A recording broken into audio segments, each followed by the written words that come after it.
She fainted at work, and when doctors revealed her pregnancy, the CEO asked, "Is it my child?" Before we explore all the details of this incredible story, tell us where you're following us from and the time. Subscribe to the channel so you don't miss a thing, and let's embark on this journey together. She shouldn't have called in sick, but the nausea wouldn't stop. The morning light filtered through the floor-to-ceiling windows of Sterling Pharmaceuticals' 42nd floor, casting long shadows across the polished marble lobby. Amara Collins stood before the elevator, her reflection caught in its gleaming steel doors. Caramel skin glowing despite the exhaustion she couldn't quite shake, her natural curls pulled into a sleek, low bun that framed her elegant neck. At 28, she commanded attention without trying, her tailored navy blazer hugging her curves while maintaining the professional authority she'd worked years to earn. But today, something felt different. "Focus, Amara," she told herself, pressing the button for the executive floor. "You've got the Morrison account presentation in 2 hours." The elevator hummed upward, and with each passing floor, her stomach twisted tighter. She'd blamed it on stress, the endless nights preparing proposals, the pressure of working directly under the most demanding CEO in pharmaceutical history. But deep down, in a place she refused to acknowledge, she knew it was something else entirely, something that started 2 months ago, something that tasted like champagne and felt like fire. The elevator dinged softly as it reached the 38th floor. Amara stepped out, her heels clicking against the pristine white tiles as she made her way toward her corner office, a space she'd earned through sheer brilliance and unwavering dedication. The assistant's desk outside the CEO's office wasn't just any position, it was the gateway to a billion-dollar empire. "Morning, Amara," called Jessica, one of the junior analysts, rushing past with an armload of files. "Ready for the big presentation?" Amara managed to smile, though it felt forced. "Always ready," liar, whispered a voice in her head. "You haven't been ready for anything since Chicago." Chicago, the pharmaceutical conference, the hotel bar, the way he'd looked at her when he thought no one was watching, the way his voice had dropped when he'd asked if she wanted to get some air, the way the city lights had reflected in his steel-grey eyes as he'd kissed her like she was the only woman in the world, the way Damien Hawthorne had made her forget every rule she'd ever made about mixing business with pleasure. Amara shook her head, forcing the memories away as she settled behind her desk. Her computer hummed to life, displaying a calendar packed with meetings, calls, and deadlines. This was her world, controlled, organized, predictable, not the chaos of emotions that threatened to surface every time she thought about that night. The intercom buzzed, startling her from her thoughts. "Ms. Collins, could you bring the Morrison files to my office?" The voice was smooth, commanding, and achingly familiar. Even through the static of the speaker, it sent an unwelcome shiver down her spine. Damien Hawthorne, CEO of Sterling Pharmaceuticals, 39 years old, 6'3" of lean muscle and sharp suits, with dark hair that always looked perfectly disheveled and eyes that seemed to see straight through people's souls. He was brilliant, ruthless in business, and had built his empire from nothing after losing his parents in a car accident at 19. He was also the father of the child she didn't yet know she was carrying. "Of course, Mr. Hawthorne," she replied, her voice steady despite the way her heart hammered against her ribs. Amara gathered the files, taking a moment to steady herself. She'd perfected the art of professional distance over the past 2 months, treating him exactly as she had before Chicago. Cool, efficient, untouchable. If he could pretend nothing had happened, so could she, even if her body remembered every second of that night. She knocked once on his office door before entering. The space was a study in controlled power, dark wood, leather furniture, and windows that offered a commanding view of Manhattan. Damien stood with his back to her, one hand pressed against the glass as he stared out at the city below. The morning light caught the subtle silver threads in his dark hair, and even in silhouette, she could see the tension in his broad shoulders. "The Morrison files," she said, setting them on his desk with practiced precision. He turned slowly, and for just a moment, a heartbeat, their eyes met. Steel grey clashing with warm brown. The air between them charged with an electricity that made her skin tingle and her breath catch. Then the mask slipped back into place. "Thank you." His voice was neutral, businesslike, as if he hadn't whispered her name like a prayer 2 months ago, as if he hadn't traced every curve of her body like he was memorizing a masterpiece. Amara nodded curtly and turned to leave, but his voice stopped her at the door. "Amara." The way he said her name, soft, almost uncertain, made her pause. "Are you feeling all right? You look pale." She stiffened, her hand on the door handle. "I'm fine, Mr. Hawthorne. Mr. Hawthorne. Not Damien. Never Damien. Not anymore. It's just that you've seemed—" He paused, running a hand through his hair in a gesture she recognized as frustration. "Different, lately. Different. If only he knew how different. If only she knew." "I'm perfectly fine," she repeated, her voice firmer now. "Will that be all?" For a moment he looked like he wanted to say something else, something that had nothing to do with business and everything to do with the way they'd fit together like missing pieces of the same puzzle. But then his jaw tightened and he nodded. "That will be all." Amara escaped to her office, closing the door behind her and leaning against it as she tried to calm her racing heart. This was impossible. She couldn't keep working like this, pretending that the most incredible night of her life hadn't happened, pretending that she didn't dream about his hands on her skin, his lips against her throat, the way he'd made her feel alive in ways she'd never experienced. But she had to. Her career, her future, everything she'd worked for, depended on maintaining the professional boundary they'd shattered in Chicago. The morning passed in a blur of phone calls and emails, the nausea coming and going in waves that she stubbornly attributed to stress. By the time the Morrison presentation rolled around, she felt steadier, more in control. This was what she was good at: presenting data, managing expectations, being indispensable. The conference room filled with executives from both companies, the air thick with expensive cologne and the scent of fresh coffee. Amara took her usual position beside Damien's chair, her tablet ready with backup information and additional slides. "Ladies and gentlemen," Damien began, his voice commanding immediate attention, "today, we're not just discussing a merger. We're talking about revolutionizing how the world approaches neurological treatment." As he spoke, Amara felt a familiar swell of pride. Say what you wanted about Damien Hawthorne, the man, but Damien Hawthorne, the CEO, was extraordinary, passionate, visionary, able to make people believe in possibilities they'd never imagined. The presentation was flawless. Data flowed seamlessly, projections painted a picture of unprecedented success, and the Morrison executives nodded with increasing enthusiasm. Amara supplied additional information when needed, their professional partnership as smooth as silk. Then, midway through discussing market penetration in Europe, the room began to tilt. At first she thought it was just the usual wave of nausea, but this was different, deeper, more insistent. The voices around her became muffled, as if she were underwater. The carefully organized numbers on her tablet blurred together. "Ms. Collins?" someone asked from far away. "Are you all right?" She tried to answer, tried to maintain her composure, but the room spun violently. The last thing she saw before darkness claimed her was Damien's face, twisted with worry and something that looked suspiciously like terror. The last thing she heard was his voice, raw with panic. "Amara!"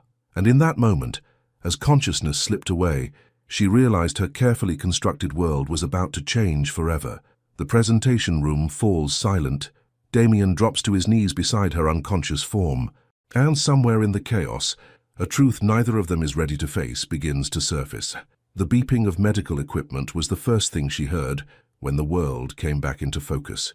Amara's eyelids fluttered open to harsh fluorescent lights and the antiseptic smell of a hospital room. Her head throbbed with a dull ache, and for a moment, she couldn't remember where she was or how she'd gotten there. Then it all came rushing back, the presentation, the spinning room, the darkness swallowing her whole. Thank God. The voice was rough with relief and utterly familiar. She turned her head to find Damien sitting in the chair beside her bed, his usually perfect hair disheveled, his tie loosened and his steel-grey eyes rimmed with exhaustion. He looked like he'd aged years in the span of hours. What happened?" Her voice came out as a whisper, her throat dry and scratchy. "I collapsed during the Morrison presentation." He leaned forward, his hands clasped tightly together. "You've been unconscious for 3 hours. 3 hours, Amara." The way he said her name, raw, vulnerable, sent a shiver through her that had nothing to do with the hospital's air conditioning. She tried to sit up, but a wave of dizziness forced her back against the pillows. "The presentation. Did we lose the deal?" Damien stared at her incredulously. "The deal? Amara, you scared the hell out of everyone in that room. I thought—" He stopped himself, running a hand through his hair. "The deal doesn't matter. Nothing matters except making sure you're okay." The intensity in his voice, the way his mask had completely slipped away, made her chest tighten with emotions she'd been fighting for months. This wasn't her boss speaking. This was the man who'd held her until dawn in Chicago, who'd whispered her name like it was sacred, who'd made her believe in fairy tales for one perfect night. "I'm fine," she said, though they both knew it was a lie. "Just stress, probably. I haven't been sleeping well." Before he could respond, the door opened and a woman in a white coat entered, her smile warm and professional. Doctor. Sarah Mitchell, according to her badge, appeared to be in her 40s with kind eyes and greying hair pulled back in a neat bun. "Miss Collins, I'm so glad to see you're awake," Dr. Mitchell said, checking the chart in her hands. "How are you feeling?" "Like I got hit by a truck," Amara admitted. "But I'm okay, just exhausted, I think." Dr. Mitchell's expression grew more serious as she approached the bed. "Actually, I need to discuss your test results with you. We ran some blood work when you came in, just to rule out any underlying conditions that might have caused the fainting episode." Amara felt Damien tense beside her, though she kept her eyes on the doctor. "And? Well, the good news is that there's nothing seriously wrong with you." Dr. Mitchell smiled, but there was something in her expression that made Amara's stomach drop. "In fact, there's some very good news depending on how you look at it." "What do you mean?" Amara's voice was barely above a whisper. Dr. Mitchell glanced between her and Damien, clearly assuming he was her husband or boyfriend. "Ms. Collins, you're pregnant. Approximately 8 weeks along, based on your hormone levels." The words hit Amara like a physical blow. The room seemed to tilt again, and for a moment she couldn't breathe. 8 weeks. 8 weeks would put the conception right around Chicago. She could feel Damien's eyes boring into her, could practically hear the wheels turning in his head as he did the same math she was doing. 8 weeks ago, she'd been in his hotel room, their bodies moving together in perfect rhythm, lost in a passion that had felt like destiny. 8 weeks. Damien's voice was strained, carefully controlled. Dr. Mitchell nodded cheerfully, oblivious to the tension crackling between them. Yes, which would put conception around mid-March. The fainting episode was likely due to hormonal changes and possibly some morning sickness. It's very common in the first trimester. Amara stared at the ceiling, her mind reeling. Pregnant. She was pregnant with Damien Hawthorne's baby, and she hadn't even known. How could she not have known? The signs had been there, the nausea, the exhaustion, the way her body had felt different lately. But she'd been so focused on maintaining professional distance, on pretending Chicago never happened, that she'd ignored every signal her body had been sending. "I'll give you two some time to process this news," Dr. Mitchell said, apparently mistaking their shocked silence for overwhelmed joy. "I'll be back in a bit to discuss next steps and discharge paperwork. Congratulations." The moment the door closed behind her, the silence in the room became deafening. Amara couldn't look at Damien. She could feel his presence like a physical weight, could hear his breathing change as he processed what they'd just learned. When he finally spoke, his voice was deadly quiet. 8 weeks. It wasn't a question, but she nodded anyway, still staring at the ceiling tiles as if they held the answers to questions she wasn't ready to ask. "The conference in Chicago was 8 weeks ago." Another nod. Her throat felt too tight to speak. "Amara." His voice was softer now, almost gentle. "Look at me." She couldn't. If she looked at him, if she saw the questions in his eyes, she'd fall apart completely. And Amara Collins didn't fall apart. She was strong, controlled, independent. She didn't get accidentally pregnant by her boss after a one-night stand that was supposed to mean nothing. "Amara, please." The please broke her. She turned her head slowly, meeting his gaze for the first time since the doctor's revelation. What she saw there wasn't anger or accusation. It was raw vulnerability, hope, and something that looked suspiciously like wonder. "Is it mine?" The question came out as barely a whisper, but it might as well have been shouted for the impact it had. The simple question hung between them like a live wire. She could lie. She could tell him she'd been seeing someone else, that there was doubt about paternity. It would be easier that way, cleaner. She could handle this alone, the way she'd handled everything else in her life. But looking into his eyes, seeing the careful hope he was trying to hide, she couldn't do it. "Yes." The word came out broken, barely audible. "Yes, it's yours." The effect was immediate. Damien's carefully maintained composure cracked completely. He leaned back in his chair, running both hands through his hair as he tried to process the magnitude of what she'd just confirmed. When he looked at her again, his eyes were bright with unshed tears. "Why didn't you tell me?" His voice was rough with emotion. "When you started feeling sick, when you suspected, why didn't you say anything?" "Because I didn't know." The words exploded out of her, months of suppressed emotions finally breaking free. "I didn't know, Damien. I thought it was stress or exhaustion, or I don't know what I thought, but I didn't think this. She gestured helplessly at her stomach, at the tiny life growing inside her that she'd been completely unaware of until 5 minutes ago. And even if I had known, she continued, her voice shaking, what was I supposed to say? Hey, Mr. Hawthorne, remember that night we pretended never happened? Well, surprise, you're going to be a daddy? Damien flinched at her words, at the pain and sarcasm lacing her voice. We need to talk about that night. No, we don't. Amara turned away again, focusing on the window where afternoon sunlight filtered through Venetian blinds. We agreed it was a mistake. We agreed to pretend it never happened. I never agreed to that. His voice was quiet but firm. You decided that. You made that choice for both of us. Because it was the right choice. She whirled back to face him, her eyes flashing with a mixture of anger and hurt. You're my boss, Damien. You're the CEO of the company I work for. What we did was unprofessional and stupid and the most real thing I've felt in years. The words stopped her cold. Damien was standing now, moving closer to her bed with the careful grace of a predator approaching skittish prey. Do you think it was easy for me? He asked, his voice low and intense. Pretending I didn't know how you taste, how you sound when you whisper my name, how perfectly you fit in my arms? Do you think I enjoyed going back to calling you Ms. Collins when all I wanted was to kiss you senseless every time you walked into my office? Amara's breath hitched at his words, at the raw honesty in his voice. This was the Damien she remembered from Chicago. Passionate, vulnerable, utterly human beneath his executive armor. Damien, she whispered, but he wasn't finished. I've been going crazy for 2 months, Amara. Crazy wondering if I imagined how incredible that night was, if I made up the connection between us. And now, he gestured helplessly. Now there's a baby. Our baby. The words hung in the air between them, heavy with possibility and terror in equal measure. Amara felt tears she hadn't realized she was crying slip down her cheeks. I'm scared, she whispered, the admission costing her everything. Amara Collins didn't admit fear. She faced challenges head-on, conquered them through sheer force of will. But this was bigger than anything she'd ever faced. In an instant, Damien was beside her, his large hands cradling her face with infinite gentleness.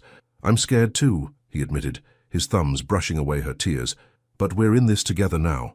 Whether you like it or not, whether it's complicated or messy or completely insane, we're in this together. For a moment, she let herself lean into his touch, let herself remember what it felt like to not carry the weight of the world alone. But then reality crashed back, and she pulled away. Together, she laughed bitterly.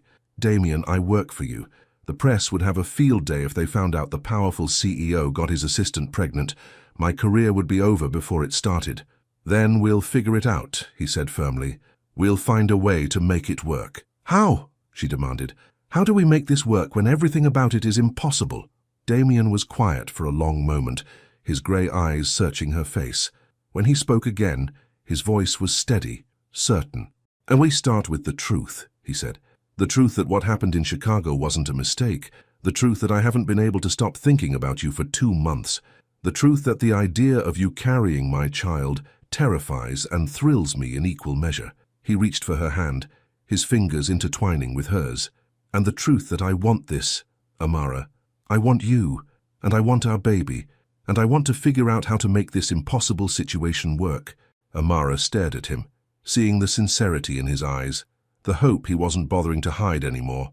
Part of her wanted to believe him, wanted to lean into the fantasy that they could somehow make this work, but the practical part of her, the part that had fought for everything she'd achieved, knew better. It's not that simple, she whispered. It is that simple, he countered. It's everything else that's complicated. Before she could respond, Dr. Mitchell knocked and entered again, her professional smile firmly in place. How are we doing in here? Ready to discuss next steps? Amara and Damien sprang apart, the spell of intimacy broken by the return to reality. But, as the doctor began discussing prenatal vitamins and follow-up appointments, Amara couldn't stop thinking about Damien's words. It is that simple. It's everything else that's complicated. And as Dr. Mitchell continued talking, as Damien listened intently to every instruction about caring for her and their unborn child, Amara realized that the most terrifying thing wasn't the pregnancy itself. It was how much she wanted to believe that maybe, just maybe, they could find a way to make the impossible work. The discharge papers are signed, reality waits outside the hospital doors, and both of their lives have just changed forever. The hospital lobby felt like stepping into another universe, one where their secret was no longer just theirs. The late afternoon sun painted Manhattan in shades of gold and amber as Amara and Damien stepped through the automatic doors of Mount Sinai Hospital. The real world rushed to meet them. Car horns, chattering pedestrians, the relentless pulse of a city that never stopped moving. After the sterile quiet of the hospital room, it felt overwhelming. Amara clutched the discharge papers in one hand, her purse in the other, trying to process the fact that her entire life had changed in the span of a few hours. Pregnant. She was pregnant with Damien Hawthorne's baby, and somehow she still couldn't quite believe it was real. "My driver is waiting," Damien said softly, his hand hovering near the small of her back, not quite touching, but close enough that she could feel the warmth radiating from his palm. "I'll take you home." "I can take a cab," she replied automatically, the professional distance she'd perfected slipping back into place like armor. Old habits died hard, even when the world had been turned upside down.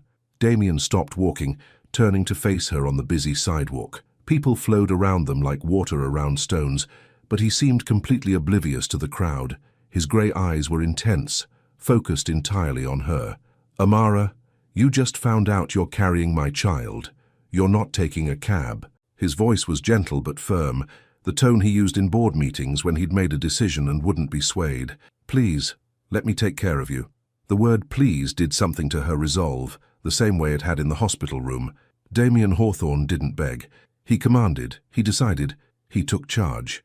But with her, he asked. With her, he was different. She nodded reluctantly, and his shoulders visibly relaxed. The ride to her apartment in Brooklyn Heights was tense with unspoken words. Damien's sleek black sedan felt impossibly intimate after the clinical environment of the hospital. The leather seats, the soft classical music, the way he kept glancing at her as if she might disappear.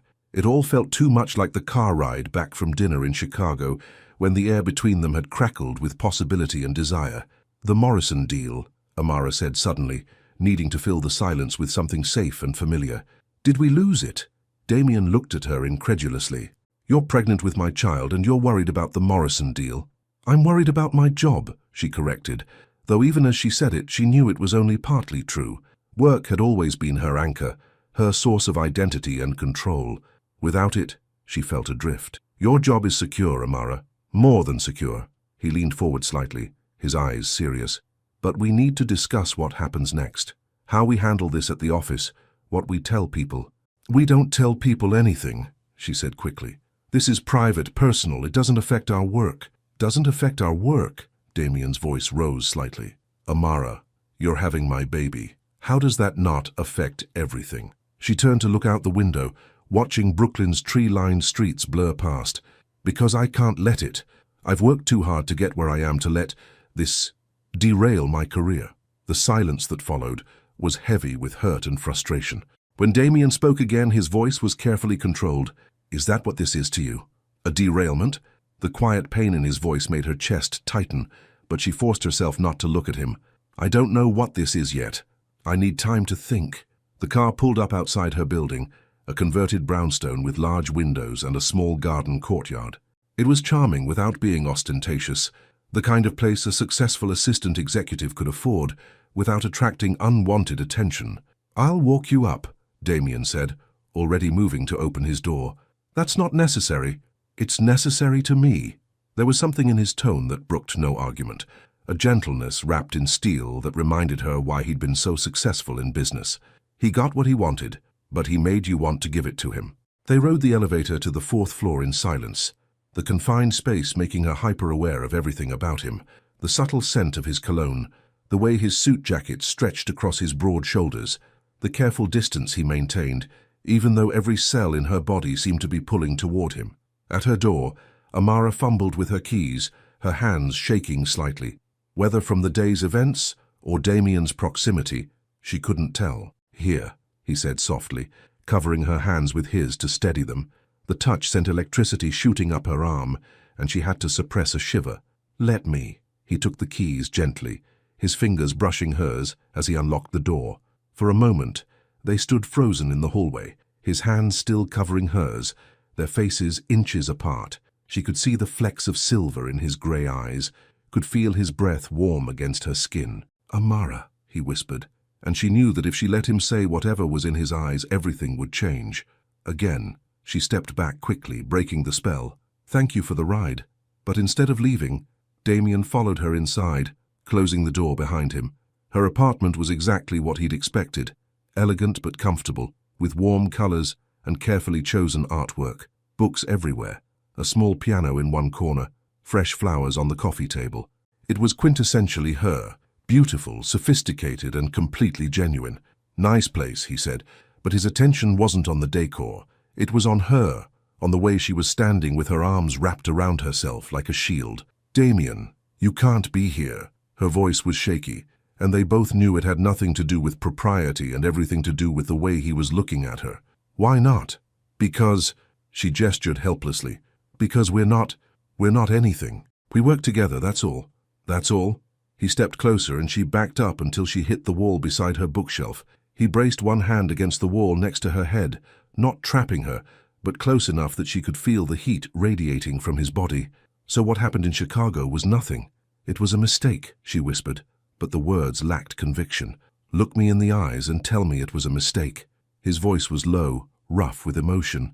"Look me in the eyes and tell me you didn't feel what I felt that night." She tried. God help her, she tried to lie, to maintain the professional distance that had kept her safe for 2 months. But looking into his eyes, seeing the vulnerability and hope and desperate longing there, she couldn't do it. "It doesn't matter what I felt," she said instead. "It can't happen again." "Why not?" "Because you're my boss. Because I work for you. Because if anyone finds out, then I'll quit." The words hit her like a physical blow. She stared at him, certain she'd misheard. "What?" "I'll quit Sterling Pharmaceuticals. I'll sell my shares, step down from the board, whatever it takes." His other hand came up to cradle her face, his thumb tracing the line of her cheekbone. "I won't let my position stand between us." "You can't do that," she breathed. "Sterling is your life. You built it from nothing." "I built it because I had nothing else to live for," he said simply. "But now I do. Now I have you and our baby, and the possibility of something I never thought I could have." "What?" The word came out as barely a whisper. "A family." The raw honesty in his voice, the way his mask had completely fallen away, made her knees weak. This wasn't the controlled CEO speaking.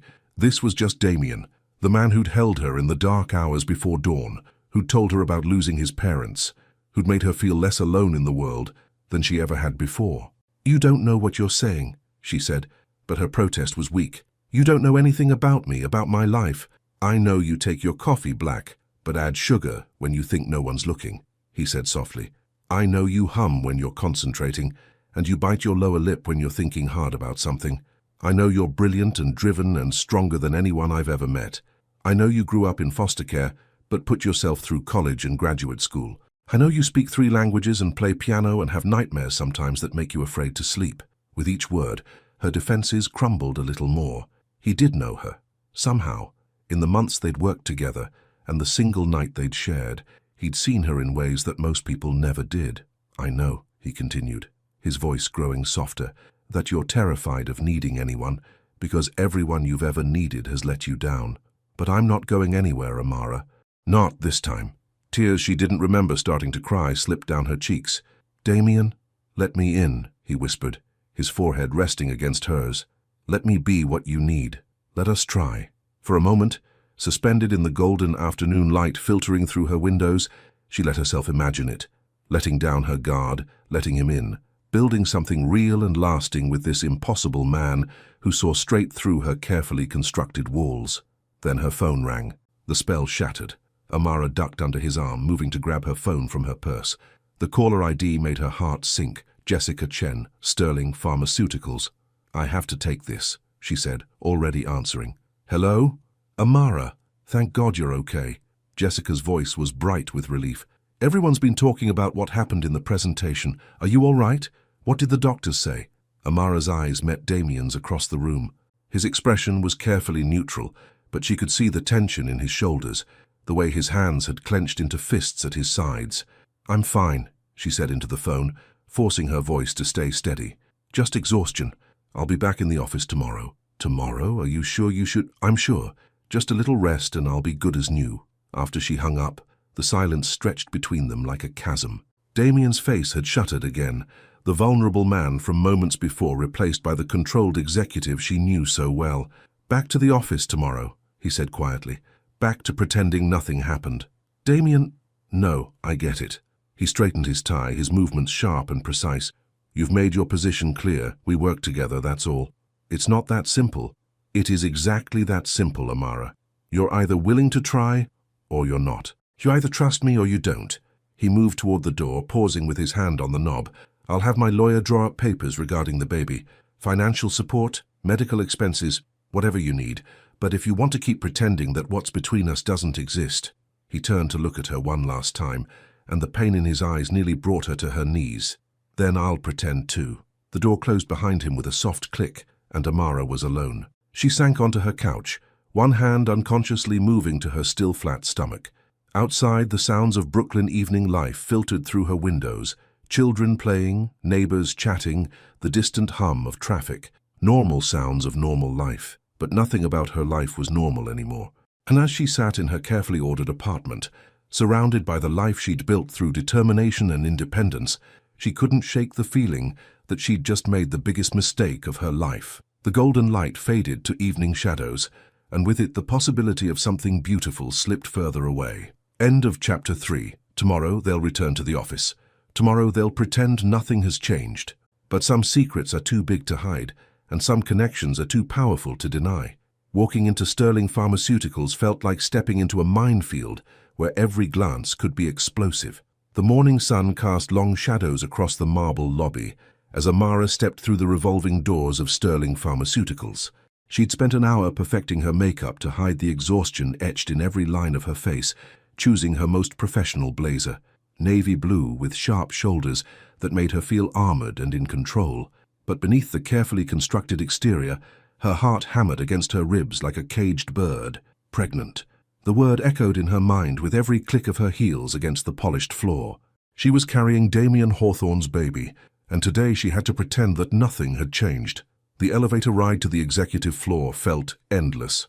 She'd deliberately arrived early, hoping to settle into her routine before facing the inevitable questions about yesterday's incident. But as the doors slid open on the 38th floor, she realized her plan had backfired. Damien stood at the floor-to-ceiling windows of his office, visible through the glass walls, his silhouette dark against the Manhattan skyline. Even from across the reception area, she could see the tension in his broad shoulders, the way he held himself with military precision. He was already here, already working, already pretending. Their eyes met through the glass for one electric moment. Time seemed to suspend itself. The bustling office faded away, leaving only the memory of his hands cradling her face, his voice rough with emotion as he'd offered to give up everything for her. Then he looked away, turning back to his computer, as if she were nothing more than another employee arriving for work. The dismissal hit her like a slap, even though she'd asked for exactly this: professional distance, pretending. The careful dance they'd perfected over the past 2 months, now with the added weight of a secret that felt like it might crush them both. "Amara," Jessica's bright voice cut through her spiraling thoughts. "You look so much better. I was worried sick yesterday." "Just needed some rest," Amara replied, forcing a smile as she settled behind her desk. The familiar routine felt surreal, checking emails, reviewing Damien's schedule, preparing for the day ahead as if her entire world hadn't shifted on its axis. "The Morrison people called this morning," Jessica continued, perching on the edge of Amara's desk. "They want to reschedule the presentation for Thursday. Apparently Mr. Hawthorne called them personally yesterday to apologize for the interruption." Of course he had. Even in crisis, even when his world was imploding, Damien took care of business. It was one of the things she couldn't let her mind go there. Not here, not now. "I'll add it to his calendar," she said briskly. The morning passed in a blur of phone calls and meetings, each interaction feeling slightly unreal. Amara threw herself into work with fierce determination, using the familiar tasks as armor against the chaos in her mind. But every time Damien's voice carried from his office, every time she glimpsed him through the glass walls, her concentration shattered. At 11:30, her computer chimed with a calendar reminder: "Weekly strategy meeting, conference room A." Her stomach dropped. The weekly strategy meeting. 2 hours in a conference room with Damien and the senior staff, sitting across from him, taking notes, pretending that less than 24 hours ago he'd offered to quit everything for her. She gathered her files with hands that trembled slightly, telling herself it was low blood sugar, pregnancy symptoms, anything but the effect of knowing she'd be in the same room as the father of her child, breathing the same air, watching his mouth move as he spoke, and remembering how those lips had felt against her skin. The conference room was already half full when she arrived. Amara took her usual seat, second chair from the wall, perfect angle to take notes and observe without being conspicuous. She'd chosen this spot months ago for its strategic advantages. Now it felt like torture. Damien entered exactly on time, his presence immediately commanding the room's attention. He wore a charcoal grey suit that made his eyes look like storm clouds, his dark hair perfectly styled, despite the fact that she'd seen him run his hands through it in frustration just yesterday. He looked every inch the powerful CEO, controlled, confident, completely unaffected. Only Amara caught the slight tightness around his eyes, the careful way he avoided looking in her direction. "Let's begin," he said, his voice crisp and professional. "Marketing wants to discuss the Q3 campaign strategy for the neurological division."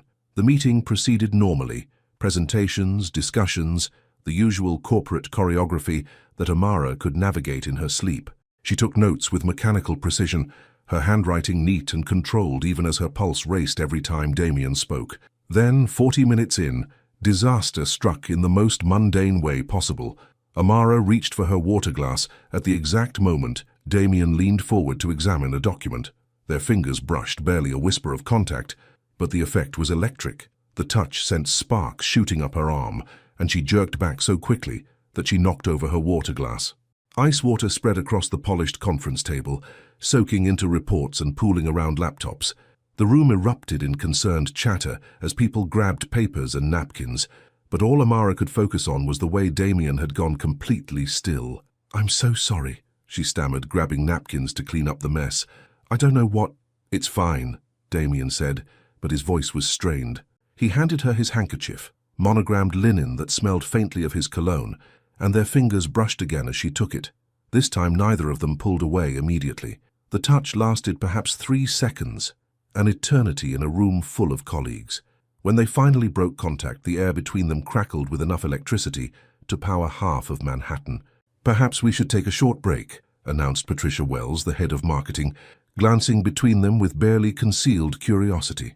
As the room emptied, Amara found herself alone with Damien and a puddle of water that felt like a metaphor for how thoroughly she was drowning. "Are you all right?" he asked quietly, moving to help her gather the soggy papers. "I'm fine," she said quickly, not looking at him. "Just clumsy." "Amara." Her name was a whisper, spoken so softly that only she could hear it. "Look at me." She made the mistake of lifting her eyes to his, and what she saw there nearly undid her completely. Concern, longing, and something that looked suspiciously like the same desperate need that was clawing at her insides. "This isn't working," he said, his voice barely audible. "It has to work," she whispered back. "Does it?" He stepped closer, close enough that she could see the flecks of silver in his grey eyes. "Because from where I'm standing, it looks like we're both miserable." Before she could respond, the conference room door opened, and Patricia Wells returned, followed by the rest of the team.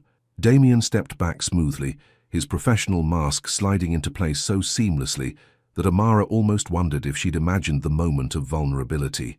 But she hadn't imagined it. The air still hummed with tension, and she could feel curious glances from their colleagues as the meeting resumed. The rest of the session passed without incident, but Amara barely absorbed a word. Her focus was entirely consumed by the man sitting across from her, the careful way he held himself, the unconscious gesture he made when he was thinking deeply, the way his voice changed slightly when he addressed her directly. When the meeting finally ended, Amara was the first to escape, practically fleeing to the safety of her office. But even there, surrounded by the familiar chaos of ringing phones and endless emails, she couldn't shake the feeling that she was coming apart at the seams. The afternoon brought a new form of torture: dictation. Damien called her into his office at 3 o'clock, his voice professionally neutral over the intercom. "I need to dictate some correspondence." It was routine, something they'd done hundreds of times over the past year. Amara would sit in the chair across from his desk, tablet ready, while he paced and dictated letters, memos, and reports. It was efficient, productive, and usually completely impersonal. Today it felt like intimate torture. The moment she stepped into his office, the air grew thick with unspoken words. Damien stood behind his desk, his hands braced against the leather surface, looking like a man barely holding himself together. "Close the door," he said without looking up. The soft click of the door seemed unnaturally loud in the sudden silence. Amara moved to her usual chair, tablet ready, trying to ignore the way her hands were shaking. "Ready when you are," she said, proud of how steady her voice sounded. Damien began to pace, his movements fluid and controlled, but Amara could see the tension coiled in every line of his body. He dictated a memo about quarterly projections, his voice crisp and professional, while she typed with mechanical precision. But as he moved around the office, the formal distance began to feel increasingly artificial. This was the man who'd held her through the night in Chicago, who'd whispered her name like a prayer, who'd offered to give up everything for her just yesterday. Now they were pretending to be nothing more than boss and assistant, and the pretense was suffocating them both. "Which brings us to the matter of long-term strategic planning," Damien was saying, but his voice had grown rougher, less controlled. "We need to consider the implications of unexpected developments that might affect our corporate structure." Amara's fingers stilled on the tablet. Was he talking about quarterly projections, or about them? "Should I note that as a separate agenda item?" she asked carefully. Damien stopped pacing, turning to face her fully for the first time since she'd entered the office. "What do you think, Ms. Collins? How should we handle unexpected complications that might disrupt our established procedures?" The question hung between them, loaded with double meaning. They were talking about memos and strategic planning, but they might as well have been discussing the baby growing inside her, the impossible situation they found themselves in.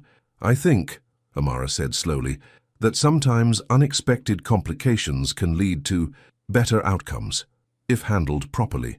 "And what constitutes proper handling?" His voice was soft now, intense, his grey eyes fixed on her face. "Honesty," she whispered, "clear communication, being willing to adapt when circumstances change." They stared at each other across the expanse of his office, the professional pretense wearing thinner with every shared breath. The late afternoon sun slanted through his windows, casting them both in golden light, and for a moment it felt like the most natural thing in the world to close the distance between them. Then Damien's phone rang, shattering the spell. He answered curtly, his attention immediately claimed by what was apparently an urgent call from the board of directors. Amara used the interruption to escape, gathering her things and slipping out of his office before the call ended. Back at her desk, she tried to focus on the routine tasks that usually grounded her, but her mind kept replaying the charged conversation, the way he'd looked at her, the undercurrent of longing that had threaded through even their most professional exchanges. As the office began to empty for the evening, Amara found herself working later than usual, unable to face the thought of going home to her empty apartment where she'd have nothing to distract her from the chaos in her mind. She was so absorbed in reviewing contracts that she didn't notice Damien approaching her desk until his shadow fell across her papers. "It's past 7, he said quietly.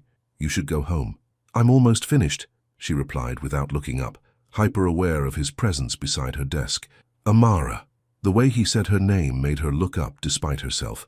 "You need to eat dinner. You need to rest. You're—" He paused, glancing around to make sure they were alone before continuing in a lower voice.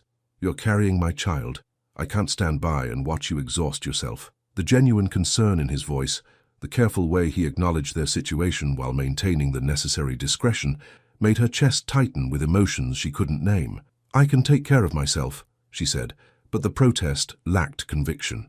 "I know you can," he replied gently, "but you don't have to. Not anymore."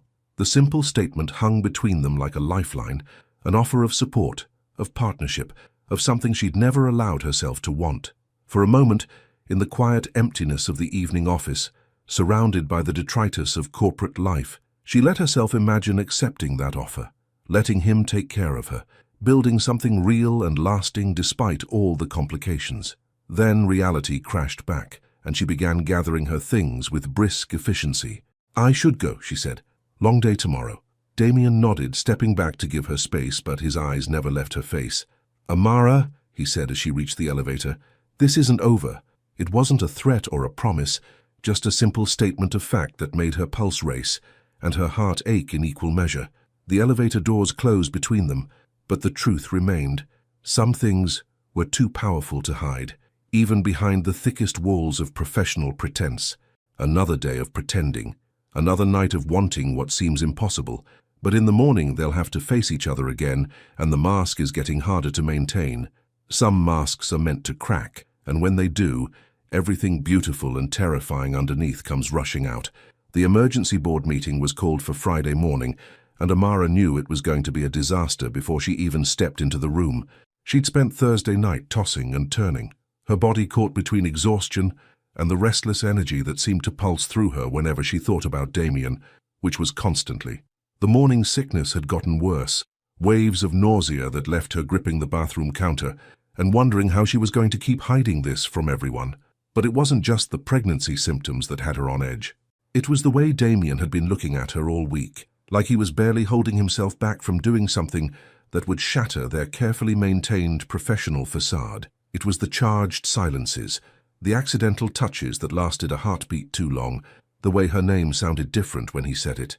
It was the fact that she was falling apart, piece by piece, and she wasn't sure how much longer she could hold it together. The boardroom was already full when she arrived with her notes and tablet. The usual collection of Sterling Pharmaceuticals' most powerful executives arranged around the polished mahogany table. Amara took her place in the chair along the wall, close enough to provide support but removed from the main discussion, and tried to ignore the way her pulse spiked when Damien entered the room. He looked tired, she realized with a pang of concern that she had no right to feel. There were subtle lines of stress around his eyes, and his usually perfect hair showed signs of the restless hand-running she'd witnessed through his office windows all week. He wore his authority like armor, but she could see the cracks. "Thank you all for coming on short notice," Damien began, his voice carrying easily across the room. "We need to discuss the Meridian acquisition and its timeline." Amara settled into the familiar rhythm of note-taking, her fingers flying across the tablet as she transcribed the rapid-fire discussion of market projections and due diligence timelines.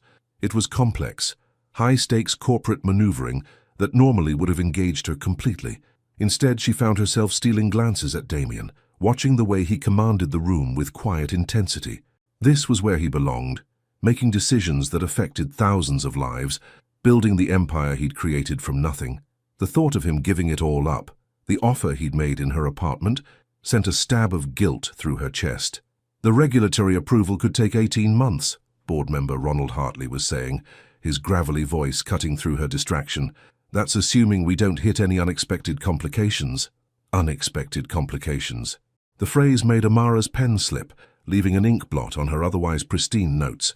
She could feel Damien's eyes on her from across the room, could sense the shift in his attention, even though she didn't dare look up. "Complications are part of any major acquisition," Damien replied smoothly.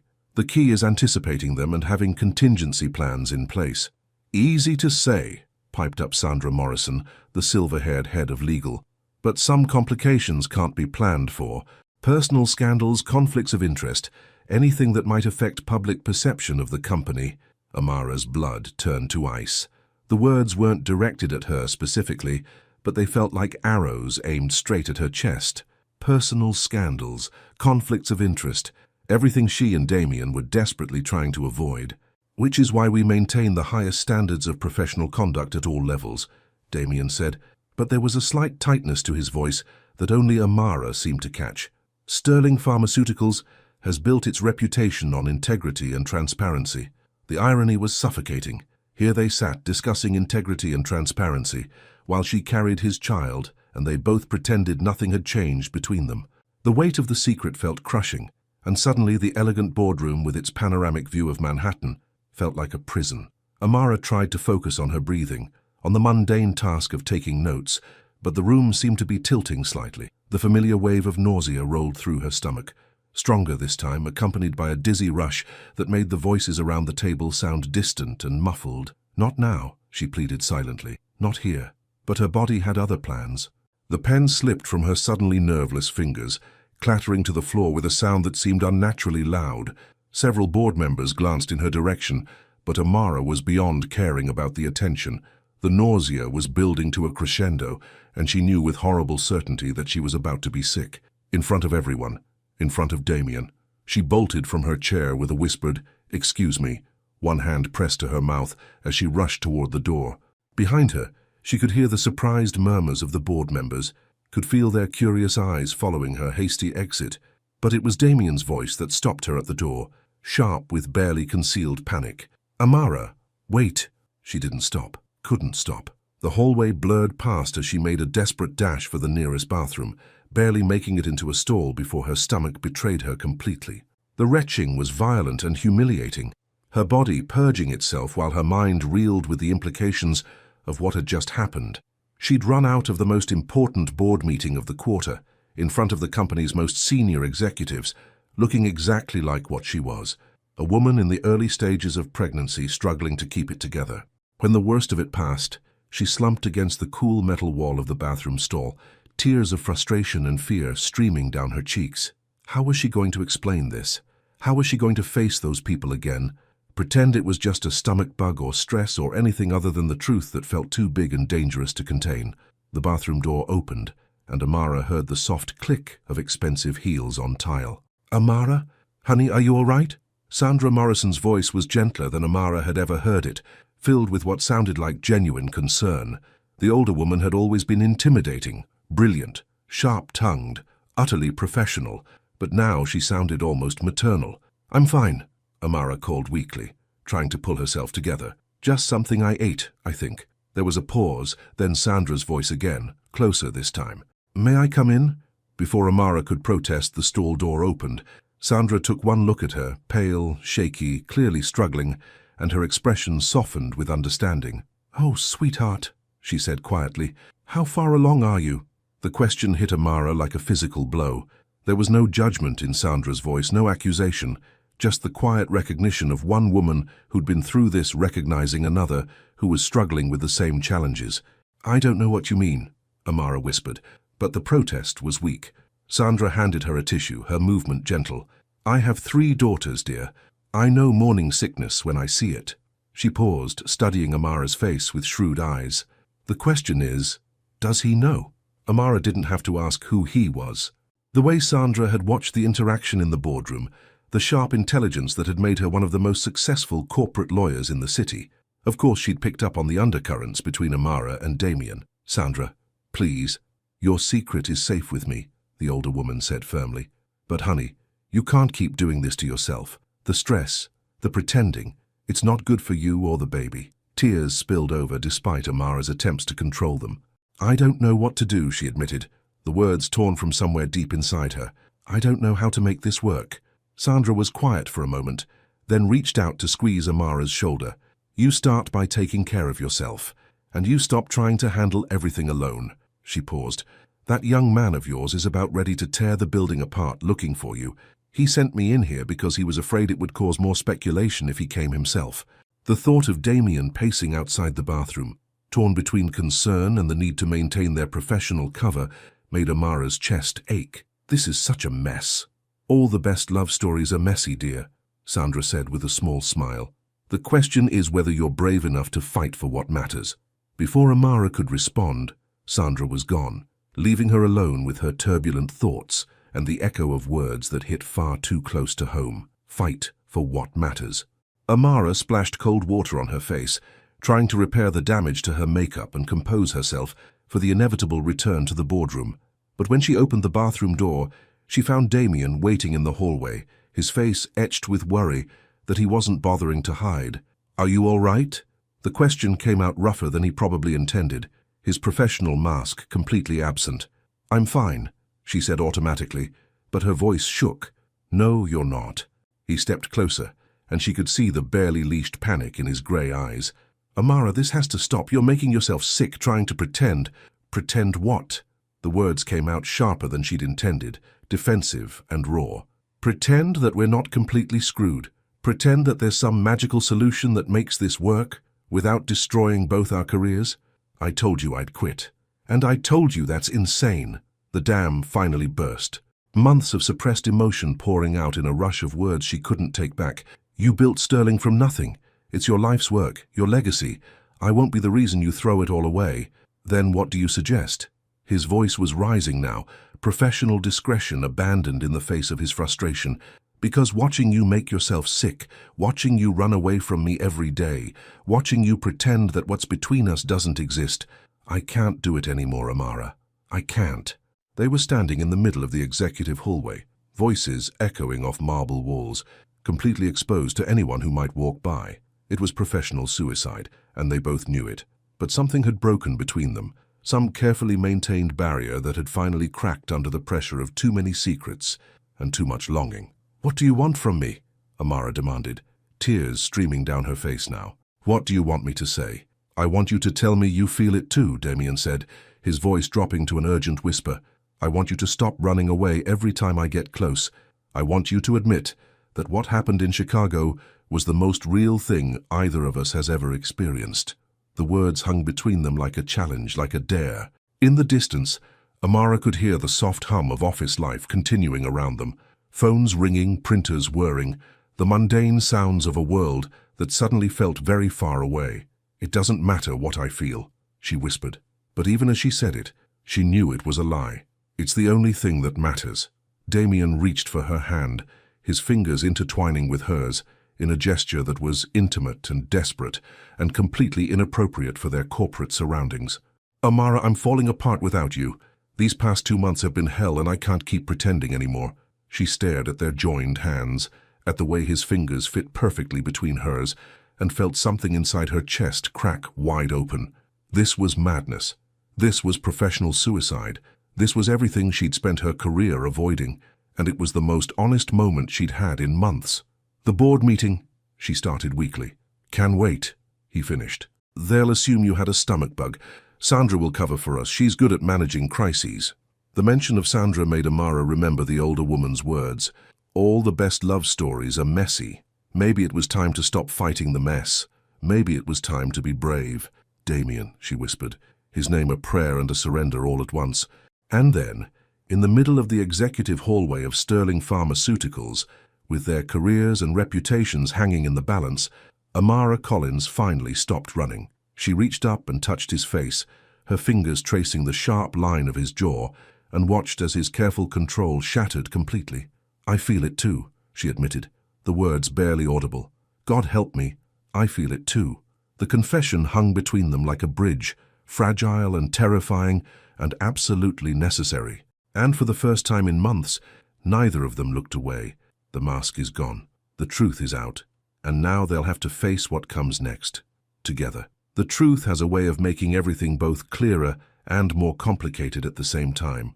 The silence in Damien's private office felt different now, charged with possibility instead of painful restraint. Amara sat in the chair across from his desk, her hands folded in her lap, trying to process the fact that everything had changed in the span of a single hallway conversation. They'd managed to return to the boardroom with some semblance of composure, Sandra smoothly covering for Amara's absence, with mentions of a stomach bug that had been going around. The meeting had concluded without further incident, but the undercurrent of tension between Amara and Damien had been impossible to miss. Now, in the golden late afternoon light, filtering through his floor-to-ceiling windows, they faced each other without pretense, for the first time in months. "So," Damien said quietly, his voice still rough from their emotional confrontation. He'd loosened his tie and run his hands through his hair so many times that it no longer looked perfectly styled. "Where do we go from here?" Amara studied his face, the sharp jawline she'd traced with trembling fingers, the steel-grey eyes that had haunted her dreams, the mouth that had whispered her name like a benediction in the dark hours before dawn in Chicago. He looked vulnerable in a way she'd never seen before, as if admitting his feelings had stripped away the last of his protective armor. "I don't know," she admitted. "I've never been in this situation before." A ghost of a smile touched his lips. "Neither have I. The closest I've come to mixing business with pleasure was taking clients to dinner." The admission surprised her. For all his confidence and success, Damien had always maintained rigid boundaries between his professional and personal life. The fact that she had been the exception, that Chicago had been as unprecedented for him as it had been for her, sent a warm flutter through her chest. "The board meeting," she started, but he cut her off with a gentle shake of his head. "Is handled. Sandra will ensure that no one asks uncomfortable questions about your sudden exit." His expression grew more serious. "But we need to discuss what happens next. For you, for the baby, for us." The word us hung in the air between them, fragile and hopeful. It felt strange to acknowledge that there could be an us beyond their professional relationship, beyond the single night that had changed everything. "I made an appointment," Amara said suddenly, the words spilling out before she could second-guess them, "with an obstetrician, Dr. Emily Rodriguez at Mount Sinai. It's next Thursday." Damien leaned forward, his attention completely focused on her. Would you want me to come with you?" The careful way he asked, as if he was afraid she might reject the offer, made her chest tight with emotion. "Yes," she whispered. "I'd like that." Relief flooded his features, and for a moment he looked younger, less burdened by the weight of corporate responsibility. "Thank you," he said simply. They sat in comfortable silence for a moment, the enormity of their situation settling around them like a warm blanket. Outside, Manhattan hummed with its usual Friday afternoon energy, but inside Damien's office, the world felt smaller, more manageable. "We'll need to be careful," Amara said eventually, her practical nature reasserting itself, "about how we handle this publicly. The company, the media, the board." "I know." Damien's voice was steady, but she could see the tension creeping back into his shoulders. "I've been thinking about that. There are ways to manage the situation that protect both of us, such as—" He was quiet for a moment, gathering his thoughts. When he spoke, his voice carried the same authoritative tone he used in board meetings, but softer, more personal. "We could start by not hiding our relationship entirely. Let people see us together occasionally. Dinner, company events. Let them get used to the idea that we're involved." He paused. "Then when we're ready to announce the pregnancy, it won't be completely shocking." Amara considered this, turning the plan over in her mind. It made sense from a public relations standpoint, a gradual revelation rather than a bombshell announcement. But it also meant acknowledging that they had a relationship worth protecting, worth building something on. "That could work," she said slowly. "But what about my position here? People will say I slept my way to the top, that any success I have is because of this." The pain in her voice made Damien's expression harden. "Anyone who knows you, who's seen your work, would never think that. You're brilliant, Amara. You've earned every opportunity you've gotten here. But they don't know that," she said, frustration bleeding into her voice. "All they'll see is the assistant who got pregnant by the boss." Damien was quiet for a long moment, his jaw working as he processed her concern. When he spoke, his voice was carefully controlled. "What if you weren't my assistant anymore?" Amara's head snapped up. "What do you mean?" "There's an opening in strategic development, director level. It's a significant promotion, your own team, your own projects, complete autonomy." His grey eyes were intense, focused entirely on her face. "The position reports to the VP of Development, not to me directly. It would remove any appearance of impropriety." The offer was generous.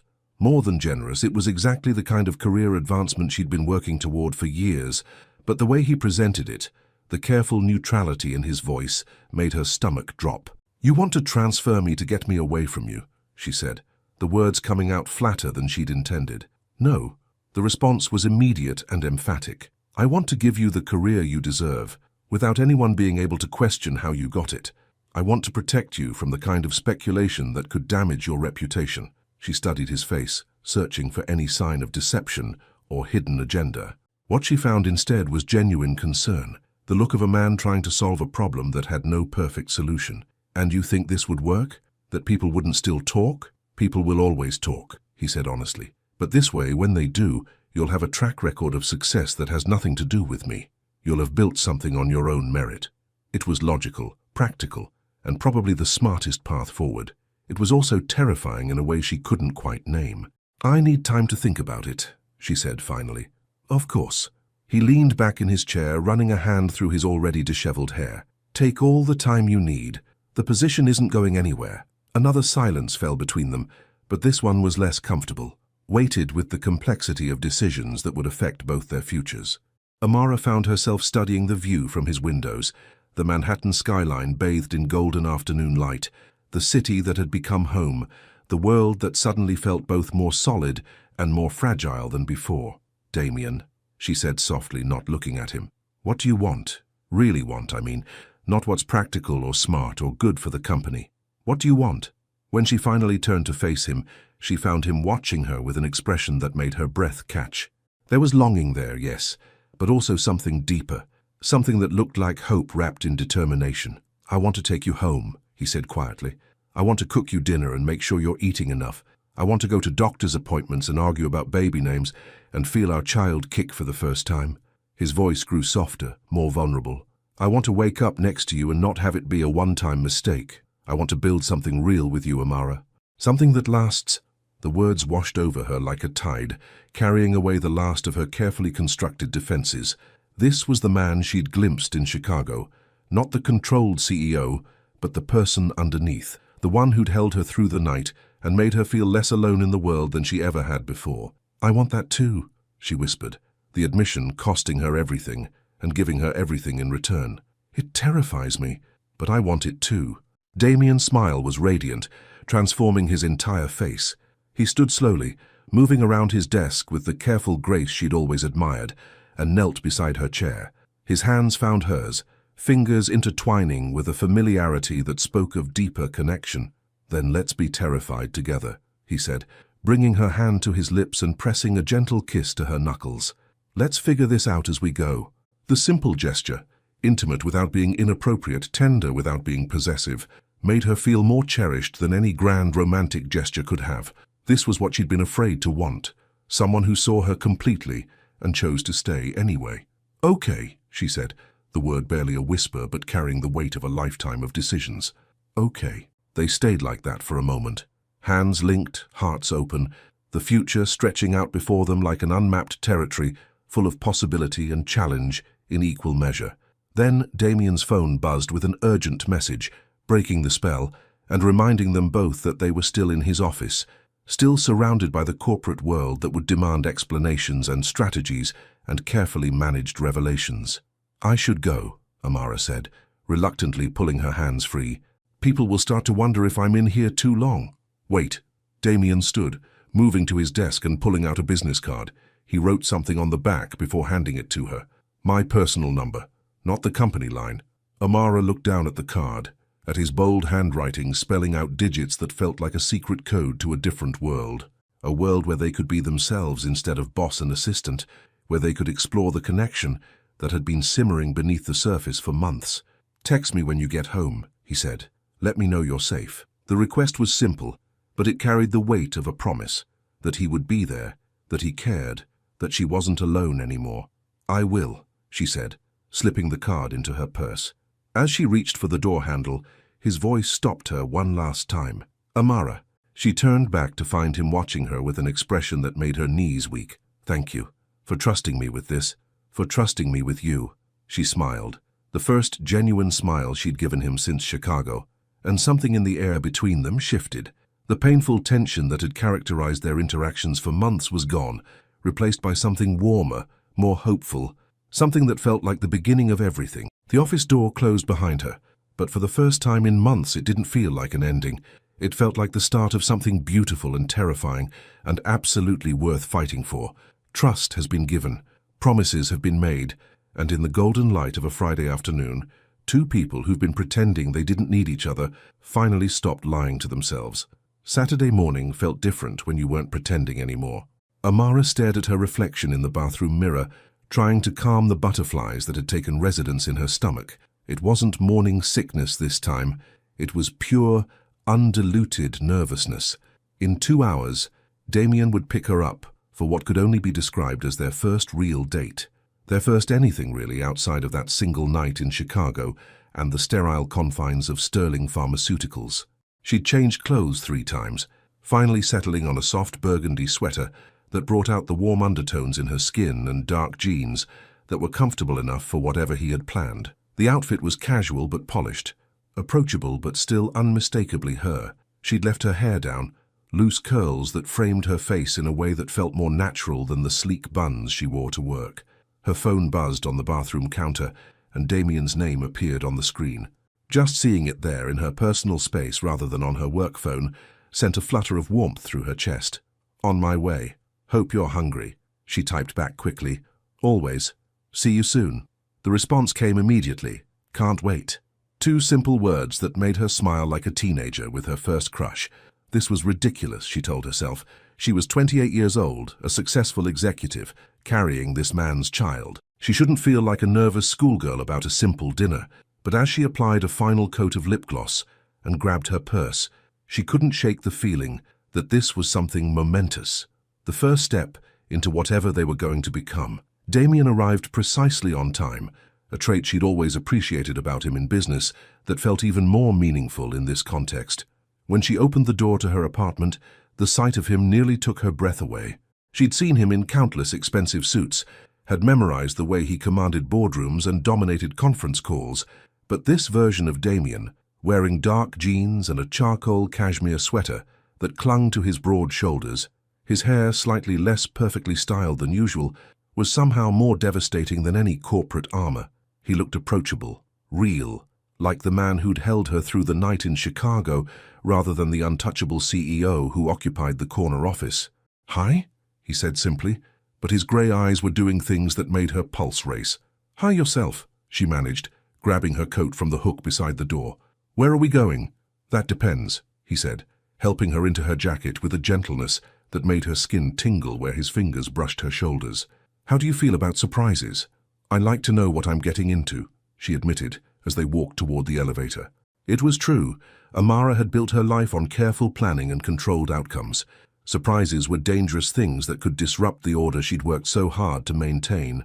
Damien smiled, pressing the button for the lobby. "Trust me." The question carried weight beyond their current destination.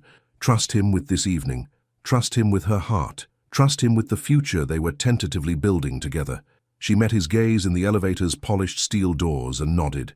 "I trust you."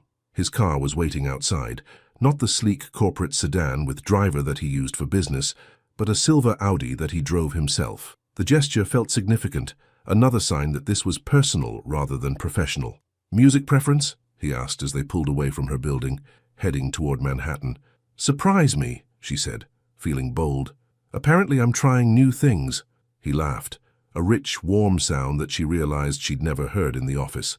This was Damien without the weight of corporate responsibility on his shoulders, and the transformation was mesmerizing. The restaurant he chose was perfect, a small Italian place in Soho that managed to be both intimate and unassuming. The kind of place where they could talk without shouting over noise, where the lighting was warm and flattering, where the staff was professional enough to respect their privacy without being intrusive. "How did you find this place?"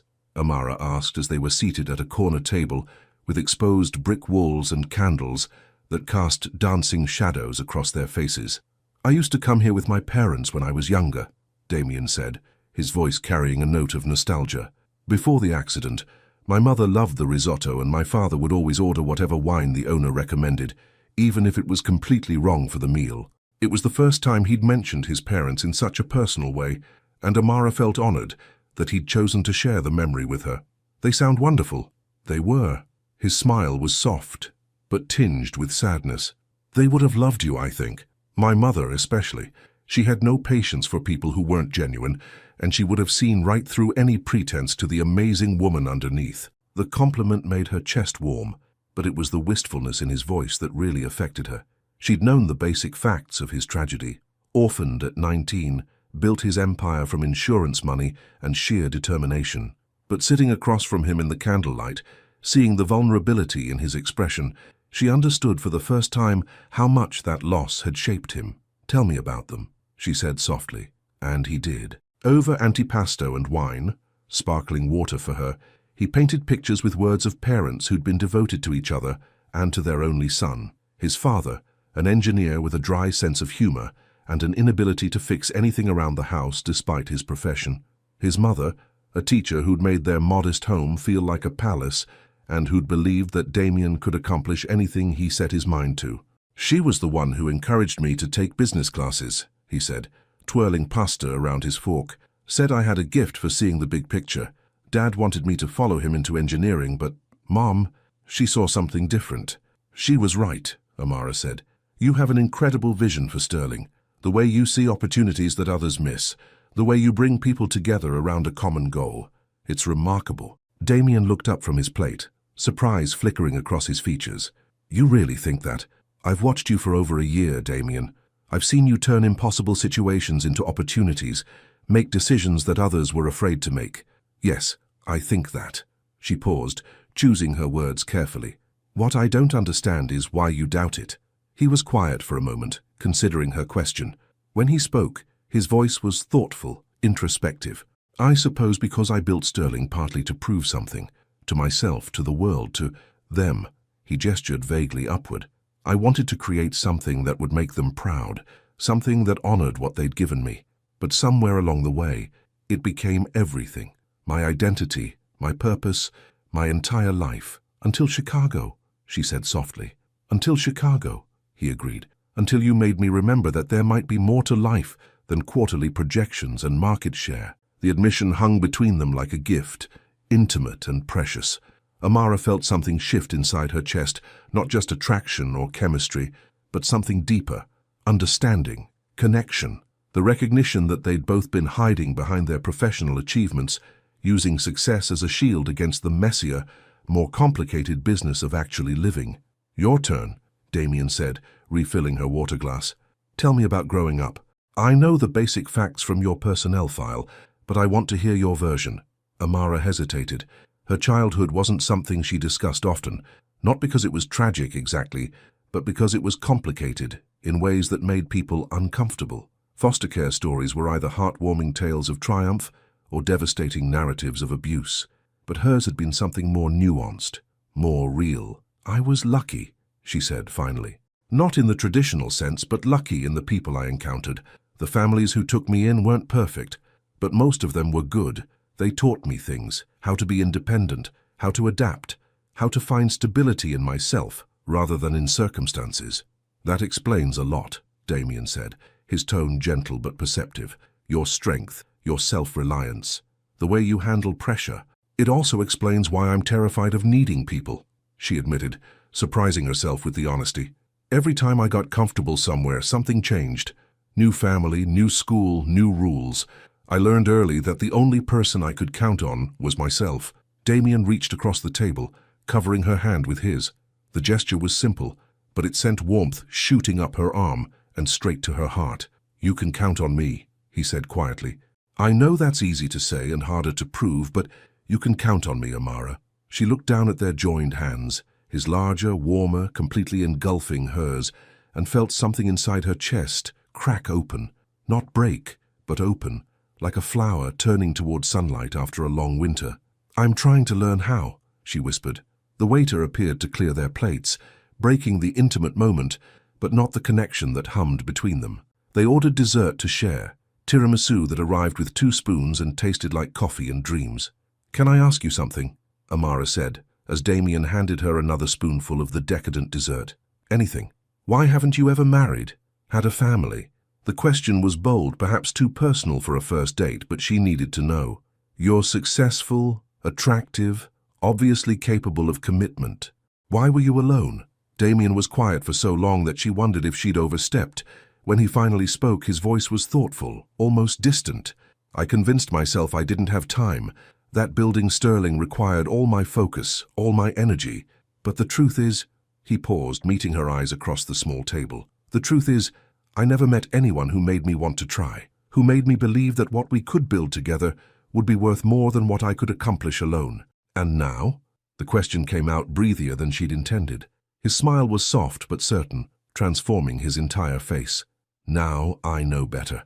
The drive back to her apartment felt different from the trip into the city, charged with possibility, and weighted with the significance of what had passed between them over dinner.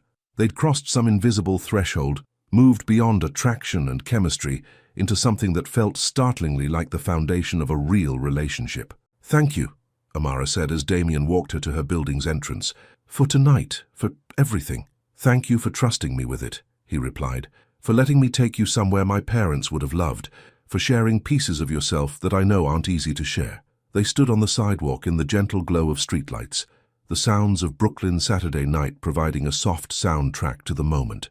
Amara felt the pull between them, not just physical, though that was certainly there, but emotional, the desire to extend the evening, to not let this perfect bubble of intimacy burst quite yet. Would you like to come up? She asked, her heart hammering against her ribs. For coffee? Damien's eyes searched her face and she could see him weighing the invitation, considering all its implications. When he spoke, his voice was gentle, but firm. I would love nothing more, he said, reaching up to tuck a strand of hair behind her ear. But not tonight. The rejection stung, even though she understood it. Why not? Because when I come up to your apartment, when we take that next step, I want it to be because we're ready, not because we're caught up in the moment, not because we're trying to recreate what we had in Chicago. His thumb traced her cheekbone with infinite tenderness. I want it to be because we've built something real that's worth building on. The explanation was logical, thoughtful, and absolutely maddening in its rightness. It was also quintessentially Damien, thinking several moves ahead, protecting both of them from making decisions they might regret. "You're right," she said, though part of her wanted to argue. "I hate it, but you're right." He laughed softly. "I'll make it up to you. Tomorrow, would you like to do something? Nothing fancy, just time together." "Yes," she said without hesitation. "What did you have in mind?" "Surprise," he said with a grin that made her stomach flutter. "I promise it's a good one." He leaned down then, pressing a kiss to her forehead that was tender and promising and somehow more intimate than anything they'd shared in Chicago. It was the kind of kiss that spoke of patience and intention and a future worth waiting for. "Good night, Amara," he whispered against her hair. "Good night, Damien." She watched him walk back to his car, noting the way he moved with unconscious confidence, the way he turned to give her one last smile before driving away. Only when his taillights had disappeared around the corner did she finally head inside. Her apartment felt different when she entered it, still hers, still the sanctuary she'd created through years of careful arrangement, but somehow larger, more hopeful, as if the evening had opened windows she hadn't realized were closed. She was getting ready for bed when her phone buzzed with a text from Damien. "Thank you for a perfect evening. Sweet dreams," she typed back. "Thank you for reminding me what perfect feels like." The response came quickly. That was just the beginning. And as Amara fell asleep that night, one hand unconsciously resting on her still flat stomach, she allowed herself to believe that maybe, just maybe, some beginnings were worth the risk. One perfect evening, a foundation laid in honesty and tiramisu, and the promise of something beautiful just beginning to bloom. Some moments change everything, and the first heartbeat you hear together is one of them. Thursday morning arrived with the kind of crisp October air that made Manhattan feel electric with possibility.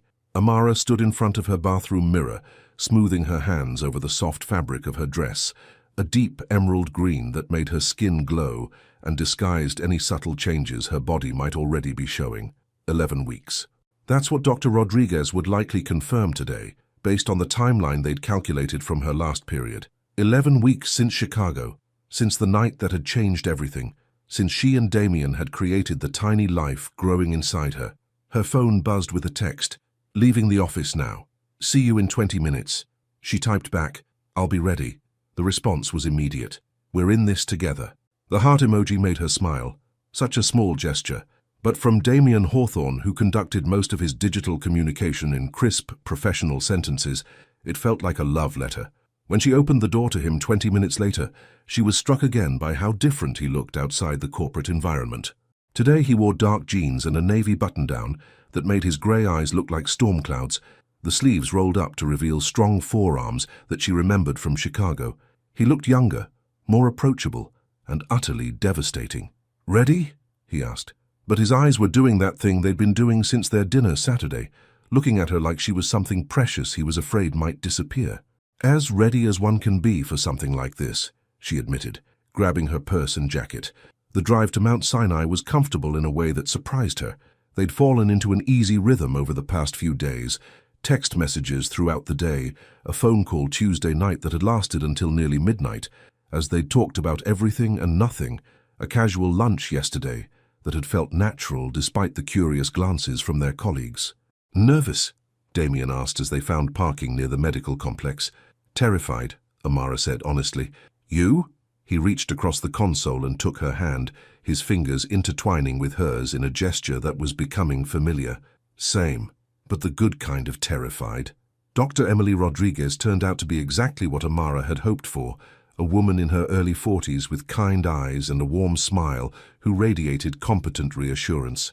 Her office was decorated with photos of babies she'd delivered over the years, creating an atmosphere that was both professional and nurturing. "So," Dr. Rodriguez said, settling behind her desk after they'd completed the initial paperwork, "this is an exciting day, first prenatal visit." "Yes," Amara said, suddenly conscious of how Damien's presence beside her might be perceived. They'd discussed this, how to present their relationship without getting into complicated explanations. But now, sitting in the doctor's office, she felt exposed. "And you're the father?" Dr. Rodriguez asked Damien, with the casual directness that medical professionals perfected. "Yes," Damien replied, his voice steady and sure. "We both wanted to be here for this." If Dr. Rodriguez noticed anything unusual about their dynamic, the careful way they held themselves, the slight formality that suggested a relationship still finding its footing, she didn't comment. Instead, she smiled warmly and opened Amara's file. "Wonderful. Father's involvement from the beginning is so important for both mother and baby." She reviewed the notes from Amara's emergency room visit the previous week. "Based on your last menstrual period and the blood work from your ER visit, I'm calculating that you're about 11 weeks along. Does that sound right?" Amara nodded, hyper-aware of Damien beside her, of the way this clinical confirmation made everything more real somehow. "Any symptoms so far?" "Morning sickness, fatigue, breast tenderness." "Some nausea," Amara admitted, "especially in the mornings. And I've been more tired than usual. Completely normal.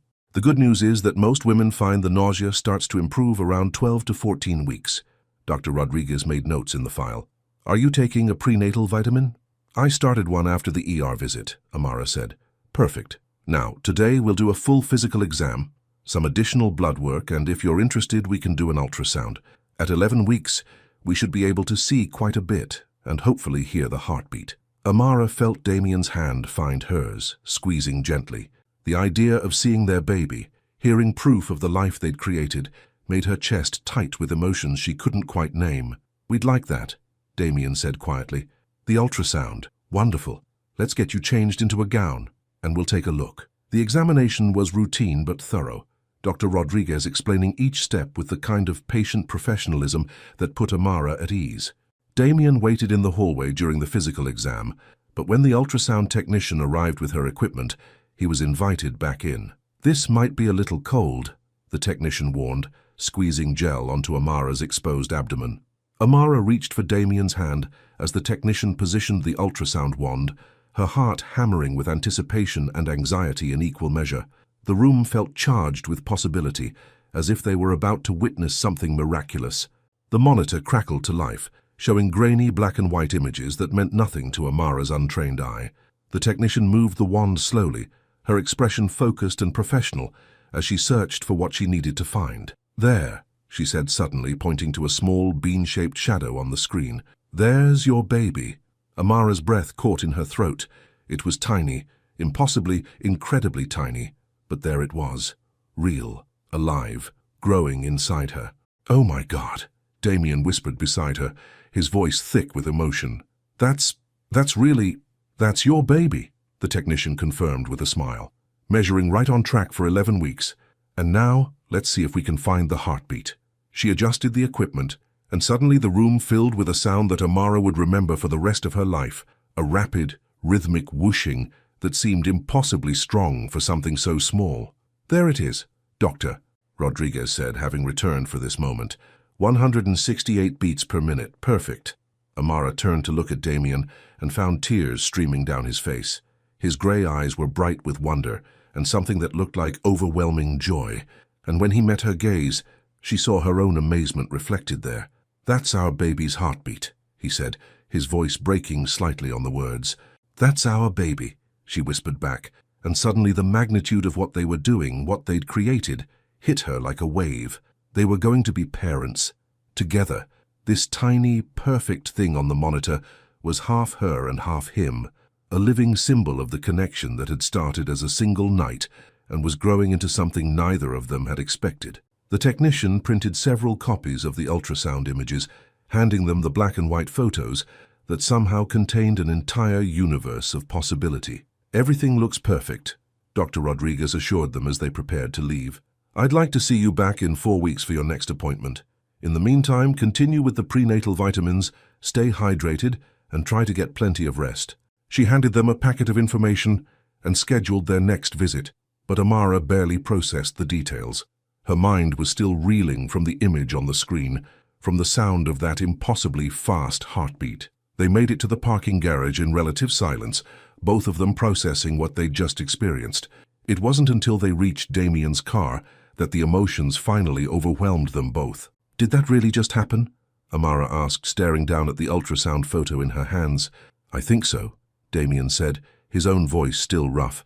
I think we just saw our child for the first time. He reached for her then, pulling her into his arms in the middle of the parking garage, holding her like she was something precious that might slip away. Amara melted into his embrace, feeling safe and cherished and utterly overwhelmed. I love you, he whispered into her hair, the words coming out like they'd been waiting months to be said. I know it's crazy, I know it's complicated, but Amara, I love you, both of you. The confession hit her like lightning, illuminating corners of her heart she hadn't realized were dark. This wasn't the desperate passion of Chicago, or the tentative rebuilding of the past week. This was something deeper, more profound. Love that had grown from shared vulnerability and mutual understanding, and the miraculous reality of creating life together. I love you too, she said against his chest, the admission feeling like coming home. I've been trying not to, but I love you too. They stood there in the echoing concrete of the parking garage, holding each other and their unborn child, and Amara thought she might burst from the sheer intensity of everything she was feeling. What happens now, she asked when they finally pulled apart. Damien cupped her face in his hands, his thumbs brushing away tears she didn't remember starting to cry. Now we figure out how to do this, together, all of it, the pregnancy, the baby, us. We figure it out as we go. What about work? The promotion you mentioned, the company?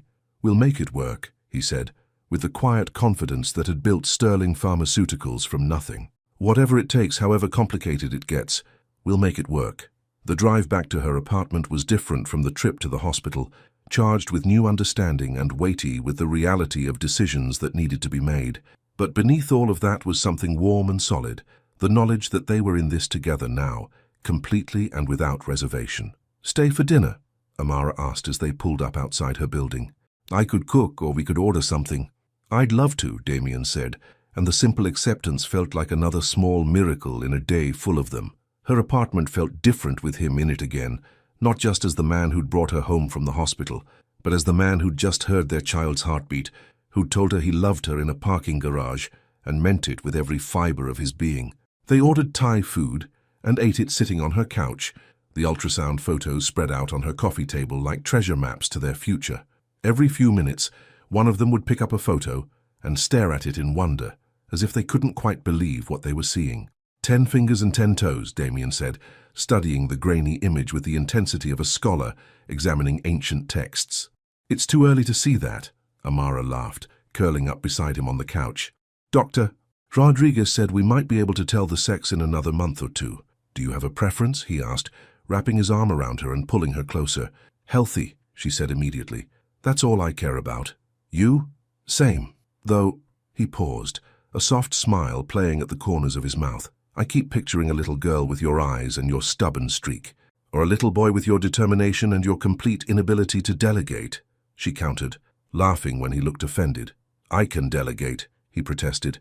You once spent 3 hours redoing a presentation that was already perfect because you didn't like the font choice.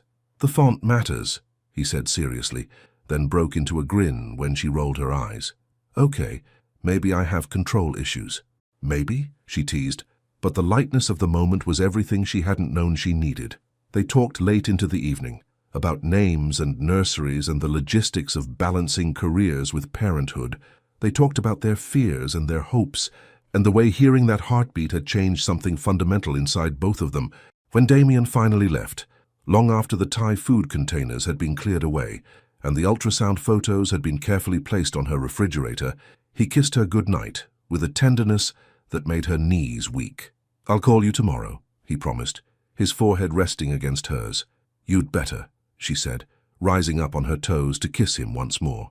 That night, Amara fell asleep with one hand resting on her stomach and a smile on her face. In just a few hours, everything had changed again, but this time the change felt like grace, the sound of a heartbeat, the weight of love spoken aloud, the promise of a future neither of them had imagined, but both of them wanted with a fierceness that took their breath away. Some moments are so perfect, they reset your entire understanding of what's possible. Today was one of those moments. The strongest foundations are built to withstand storms, but sometimes the storm comes from within. 3 weeks after the ultrasound that changed everything, Amara stood in her new office on the 35th floor of Sterling Pharmaceuticals, staring out at the Manhattan skyline through her own floor-to-ceiling windows. Director of Strategic Development. The title looked impressive on her business cards and felt even better when she said it aloud. The promotion had gone through faster than anyone expected, helped along by Damien's influence, but justified by her own track record of excellence. Her new team respected her. The work was challenging and fulfilling, and for the first time in her career, she felt like she was exactly where she belonged. So why did she feel like something was about to go terribly wrong? Knock, knock. Jessica's voice from the doorway interrupted her brooding. How's the new office treating you? Like a queen, Amara replied with a smile that felt only slightly forced. What brings you down from the executive floor? Jessica stepped into the office, closing the door behind her. Never a good sign. Her expression was carefully neutral, but Amara had worked with her long enough to recognize the signs of someone carrying uncomfortable news. There's been some talk, Jessica said carefully, settling into one of the chairs across from Amara's desk. About your promotion, about the timing. Amara's stomach dropped, though she'd been expecting this conversation for weeks. What kind of talk? Nothing malicious, Jessica said quickly. At least not yet, but people are curious about how you went from assistant to director in less than 6 months. And then there's... She trailed off, but Amara knew what she wasn't saying, the way Damien looked at her now when he thought no one was watching.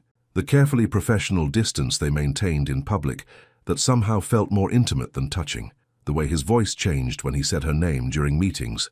People are talking about me and Mr. Hawthorne, Amara finished. Jessica nodded reluctantly.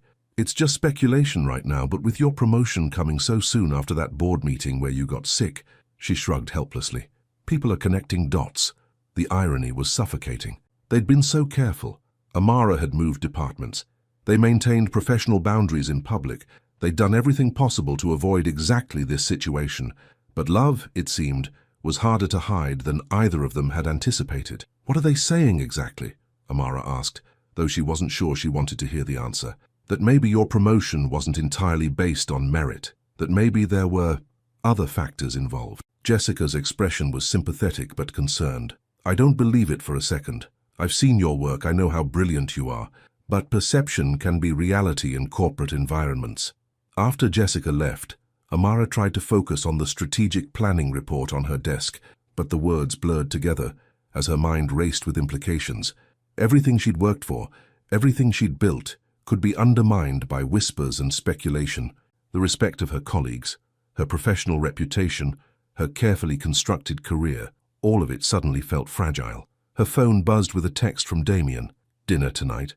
I have something I want to discuss with you. She stared at the message, anxiety twisting in her stomach. His tone felt formal, almost distant. Was he having second thoughts? Had the rumors reached him too? She typed back, of course. My place at 7. Actually, could we meet at my apartment instead? I'll cook. The request was unusual. They'd been spending most of their time at her place, which felt safer, more neutral. His penthouse was intimidating in its perfection, a stark reminder of the differences in their lives that they'd been carefully ignoring. See you at 7. Damien's apartment was everything Amara remembered from the one time she'd been there for a work event. Sleek, modern, and utterly impersonal. Floor-to-ceiling windows offered panoramic views of Central Park, and the furnishings were expensive but cold. It felt more like a luxury hotel than a home. Hi, he said when he opened the door, but something was different in his greeting. The easy warmth they'd developed over the past few weeks was replaced by a careful politeness that made her chest tighten with anxiety. Hi, she replied, studying his face for clues about his mood. He looked tired, she realized, and there was a tension in his shoulders that reminded her of the early days when they'd been pretending nothing had happened between them. Dinner was perfectly prepared, salmon with asparagus and rice pilaf that tasted like it had been catered despite his claims of cooking. They made small talk about work and the weather and her doctor's appointment scheduled for the following week, but underneath the surface pleasantries, Amara could feel something building. You said you had something to discuss, she said finally, unable to bear the artificial distance any longer. Damien set down his fork, his expression growing serious. There have been some developments at work, things we need to address. If this is about the rumors, you've heard them. His sharp interruption confirmed her worst fears. Jessica mentioned that people are talking about my promotion, about us. She met his gaze steadily. refusing to show how much the speculation hurt. "I assume they've reached you as well." "The board is asking questions," he said quietly. "Nothing official yet, but Ronald Hartley pulled me aside today. He wanted to know if there was any truth to the speculation about our relationship." "What did you tell him?" Damien was quiet for a long moment, and when he spoke, his voice carried the weight of decisions she could sense but not understand. "I told him that our personal and professional lives are completely separate, that your promotion was based solely on merit, and that any suggestion otherwise was both unfounded and inappropriate." It was the right answer, the professional answer, but something in his tone made her stomach clench with dread. "But?" she prompted. "But he made it clear that any perception of impropriety could damage both of our careers, and more importantly, it could affect Sterling's reputation and our shareholders' confidence." The careful way he spoke, the return to corporate language, felt like a rejection even though his words were technically supportive. "Damien, what are you trying to say?" He stood abruptly, moving to the windows that overlooked Central Park. His reflection in the glass looked stark and isolated, and when he spoke again, his voice was carefully controlled. "I think we need to consider stepping back, publicly at least, until after the baby is born, until the situation stabilizes." The words hit her like physical blows. "Stepping back how? No more dinners, no more personal contact during work hours.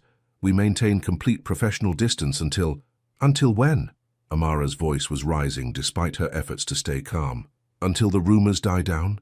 Until people stop being curious about our lives? That could be months, Damien, years." "I know it's not ideal."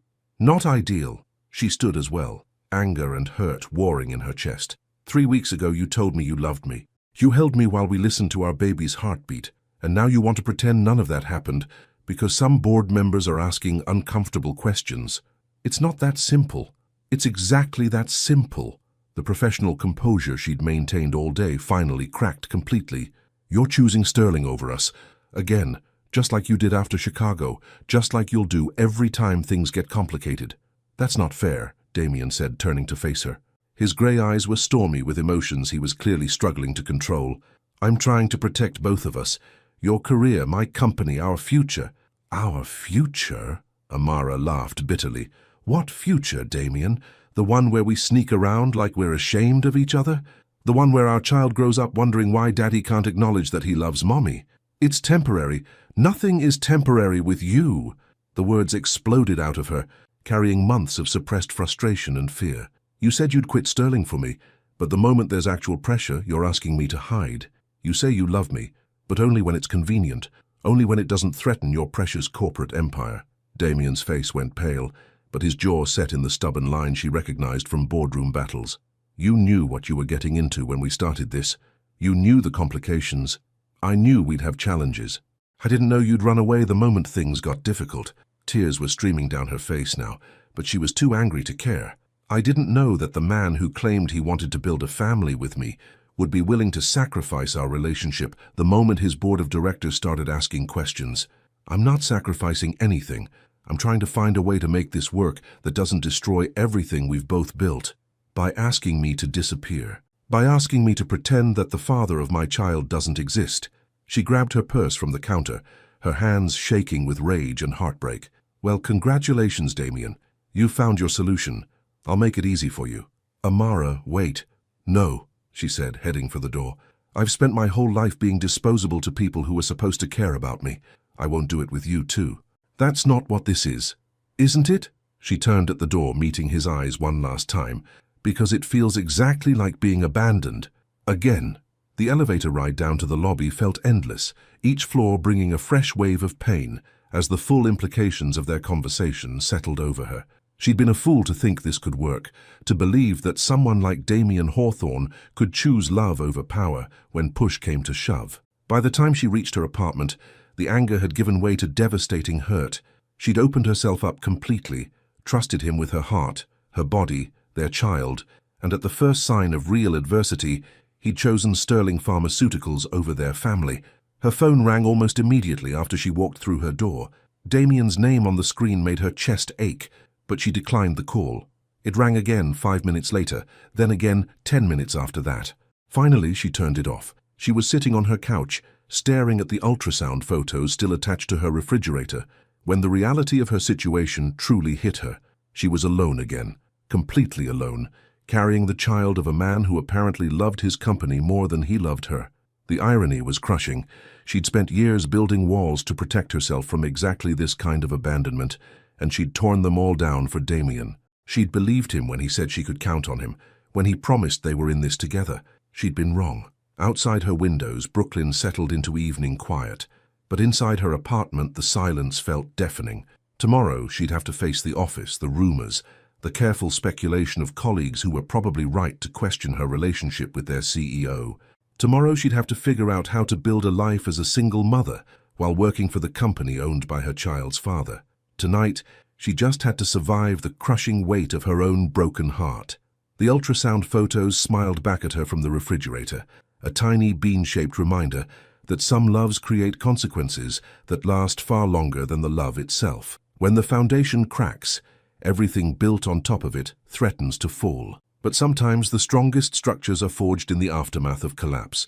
Sometimes the most powerful men in the world have to lose everything to discover what actually has value.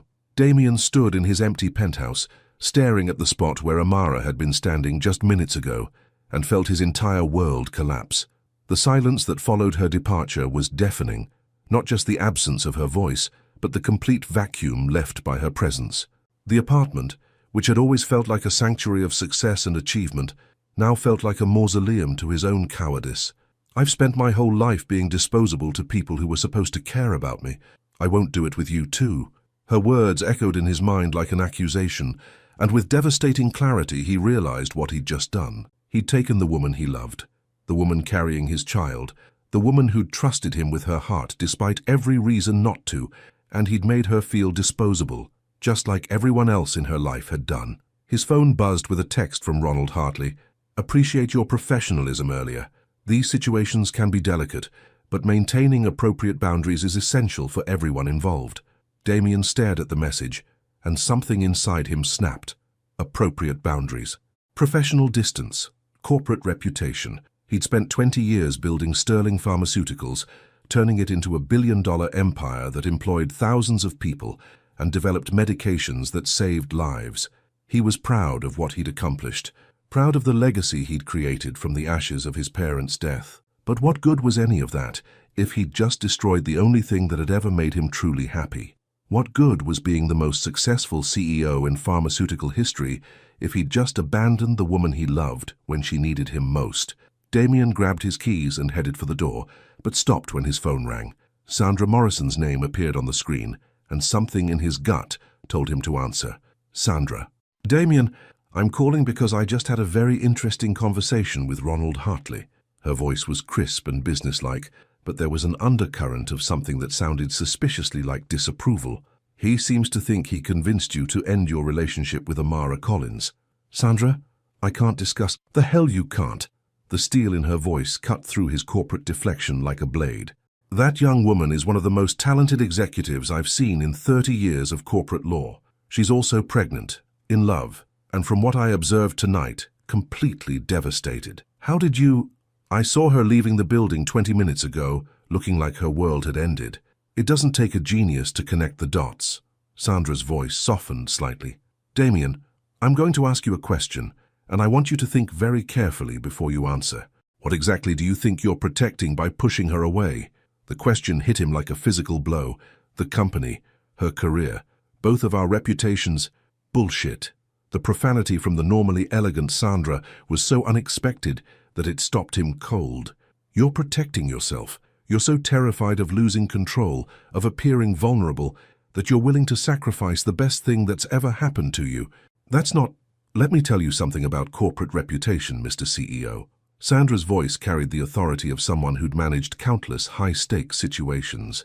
Companies weather scandals all the time.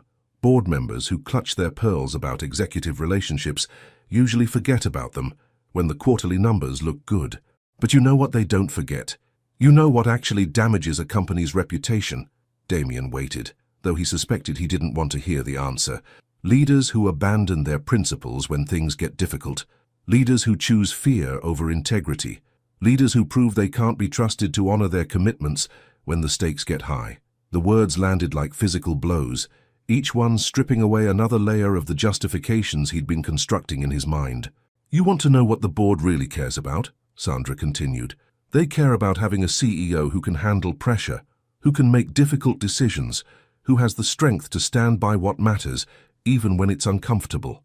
And, if the shareholders will respect honesty far more than cowardice. Damien, you've built Sterling into an empire by taking calculated risks and standing behind your decisions. Why are you suddenly afraid to apply those same principles to your personal life? After Sandra hung up, Damien stood in his apartment for another 10 minutes, staring at his reflection in the dark windows.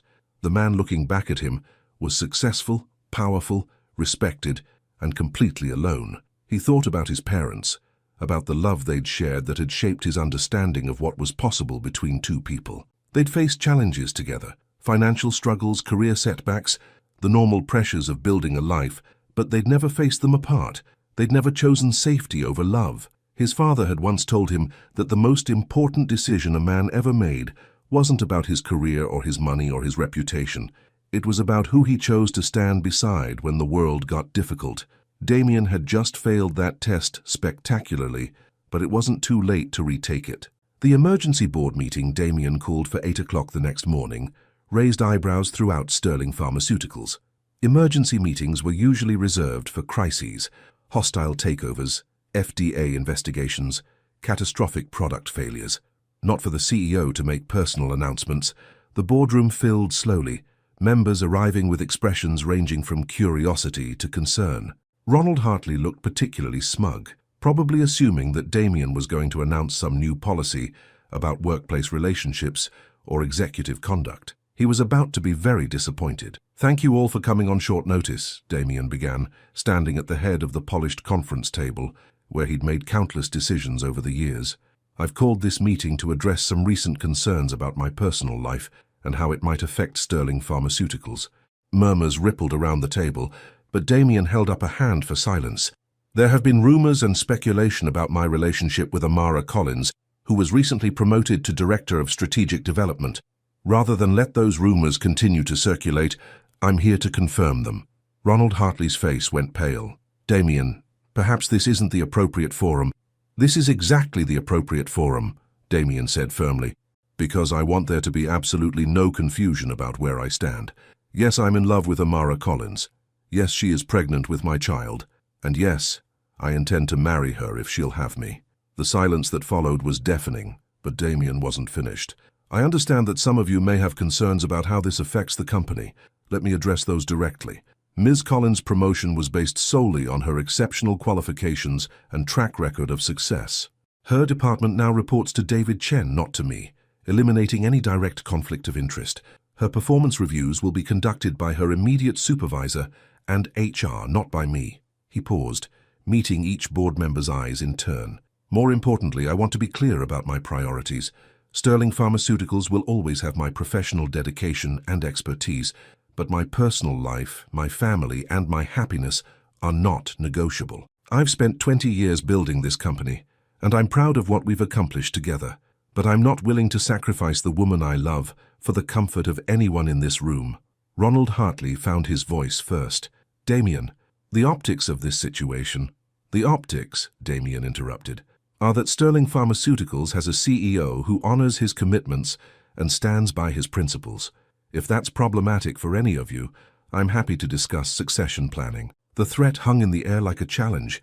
Damien had built Sterling from nothing, turned it into one of the most successful pharmaceutical companies in the world. His departure would be devastating, not just to the company's operations, but to its stock price and market confidence.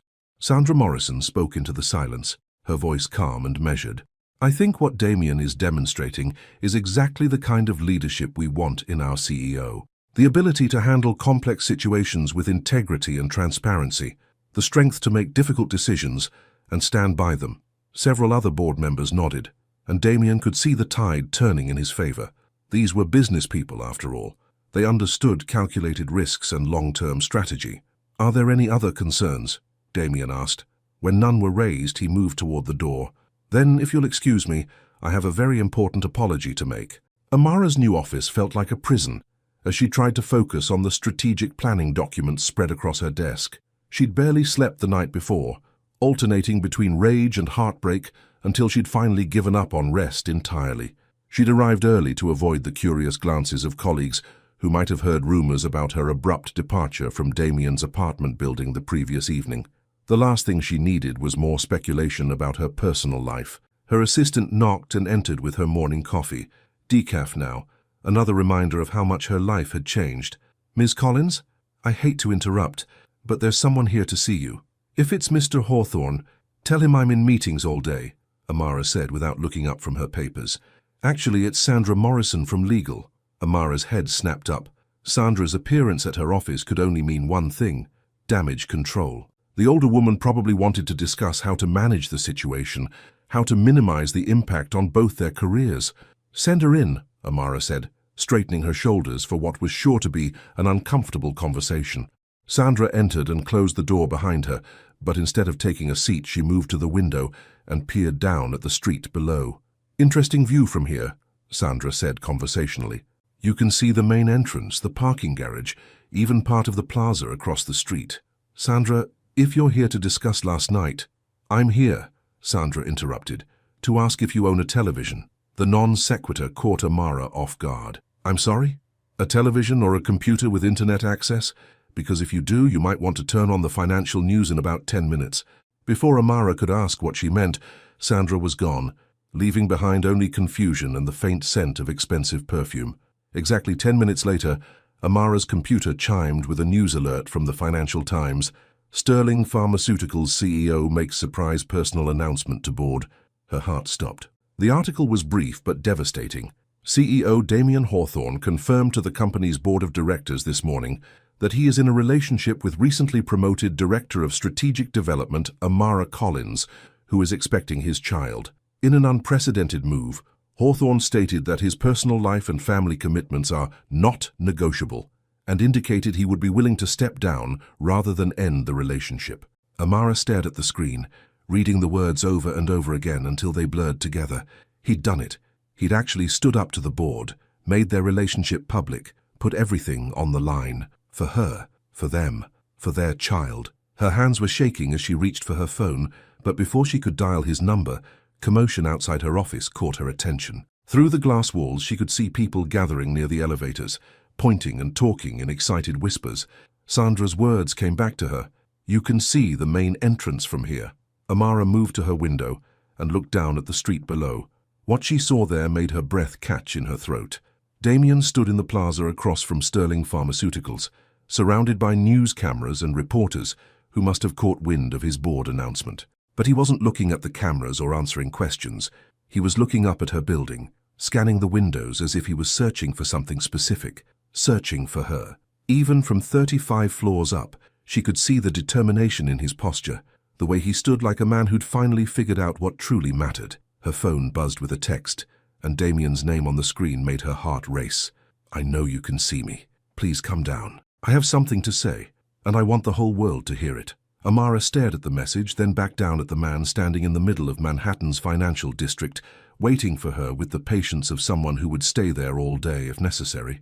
The elevator ride to the lobby felt like descending through layers of fear and hope and possibility. By the time she reached the main floor, her heart was hammering against her ribs so hard she could barely breathe. The moment she stepped outside, the chaos of news crews and curious onlookers faded into background noise.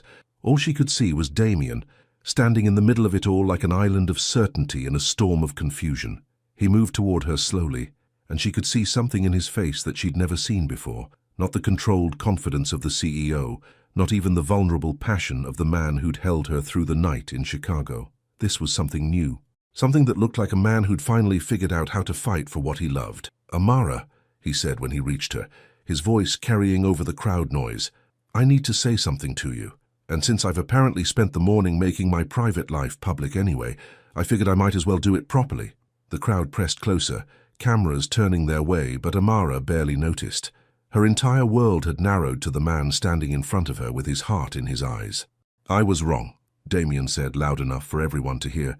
"I was terrified and stupid, and I made the biggest mistake of my life when I asked you to hide what we have together." Tears started flowing down her cheeks, but she couldn't speak. "I love you," he continued, his voice strong and sure. I love your strength and your brilliance, and the way you challenge me to be better than I thought I could be. I love that you're carrying our child, and I love that you trusted me enough to let me be part of this miracle we created together." He dropped to one knee right there in the middle of the plaza, pulling a small velvet box from his jacket pocket. The crowd gasped, cameras flashed, and Amara's entire world tilted on its axis. "I spent 20 years building a company," Damien said, looking up at her with absolute certainty. "But you taught me how to build a life. Amara Collins, will you marry me? Will you help me figure out how to be the man our child deserves to have as a father? Will you let me spend the rest of my life proving that you'll never be disposable to me?" The question hung between them like a bridge, not just to marriage, but to everything they'd both been too scared to reach for. Amara looked down at the man she loved, kneeling in front of half of Manhattan's financial district, offering her everything he had to give. The same man who'd chosen Sterling over her just 12 hours ago was now choosing her over everything else in his world. "Yes," she whispered, then louder, "Yes!" The crowd erupted in cheers as Damien slipped the ring onto her finger and swept her into his arms. The kiss they shared was desperate and joyful and absolutely perfect, a promise sealed in front of witnesses who would ensure that the whole world knew Damien Hawthorne had chosen love over everything else. When they finally broke apart, Amara looked into his eyes and saw her future reflected there, messy and complicated, and absolutely worth fighting for. "I love you too," she said against his lips, "even when you're an idiot." His laugh was pure joy. "Especially when I'm an idiot, I hope, because I'll probably be one again." "Probably," she agreed, "but we'll figure it out together." As camera flashes captured the moment for posterity and the sounds of celebration filled the Manhattan air, two people who'd almost lost everything discovered that some loves are strong enough to withstand any storm, including the ones we create ourselves. Sometimes the grandest gestures happen in the middle of ordinary Tuesday mornings. Sometimes the most powerful men in the world have to fall to their knees to find their strength. And sometimes love requires a leap of faith in full view of everyone watching. Final message. Amara and Damien's journey reminds us that true love isn't about perfection. It's about choosing each other again and again, even when fear tries to pull us apart. Sometimes the greatest risk is opening your heart, and sometimes the most powerful gesture is admitting when you're wrong and fighting for what truly matters. Their story shows us that love doesn't always follow the rules, but when it's real, it's worth breaking every rule to protect it. From a single night in Chicago to a public proposal in Manhattan, they proved that some connections are too powerful to deny, and some loves are worth every risk. What would you have done in Amara's place? Would you have said yes to Damien's public proposal after everything they'd been through? Your participation means a lot to the channel. Please share your thoughts in the comments. Thank you so much for watching until the end. If you enjoyed this story, don't forget to subscribe to the channel, leave a like, and comment your thoughts. Your participation is very important to us. See you next time.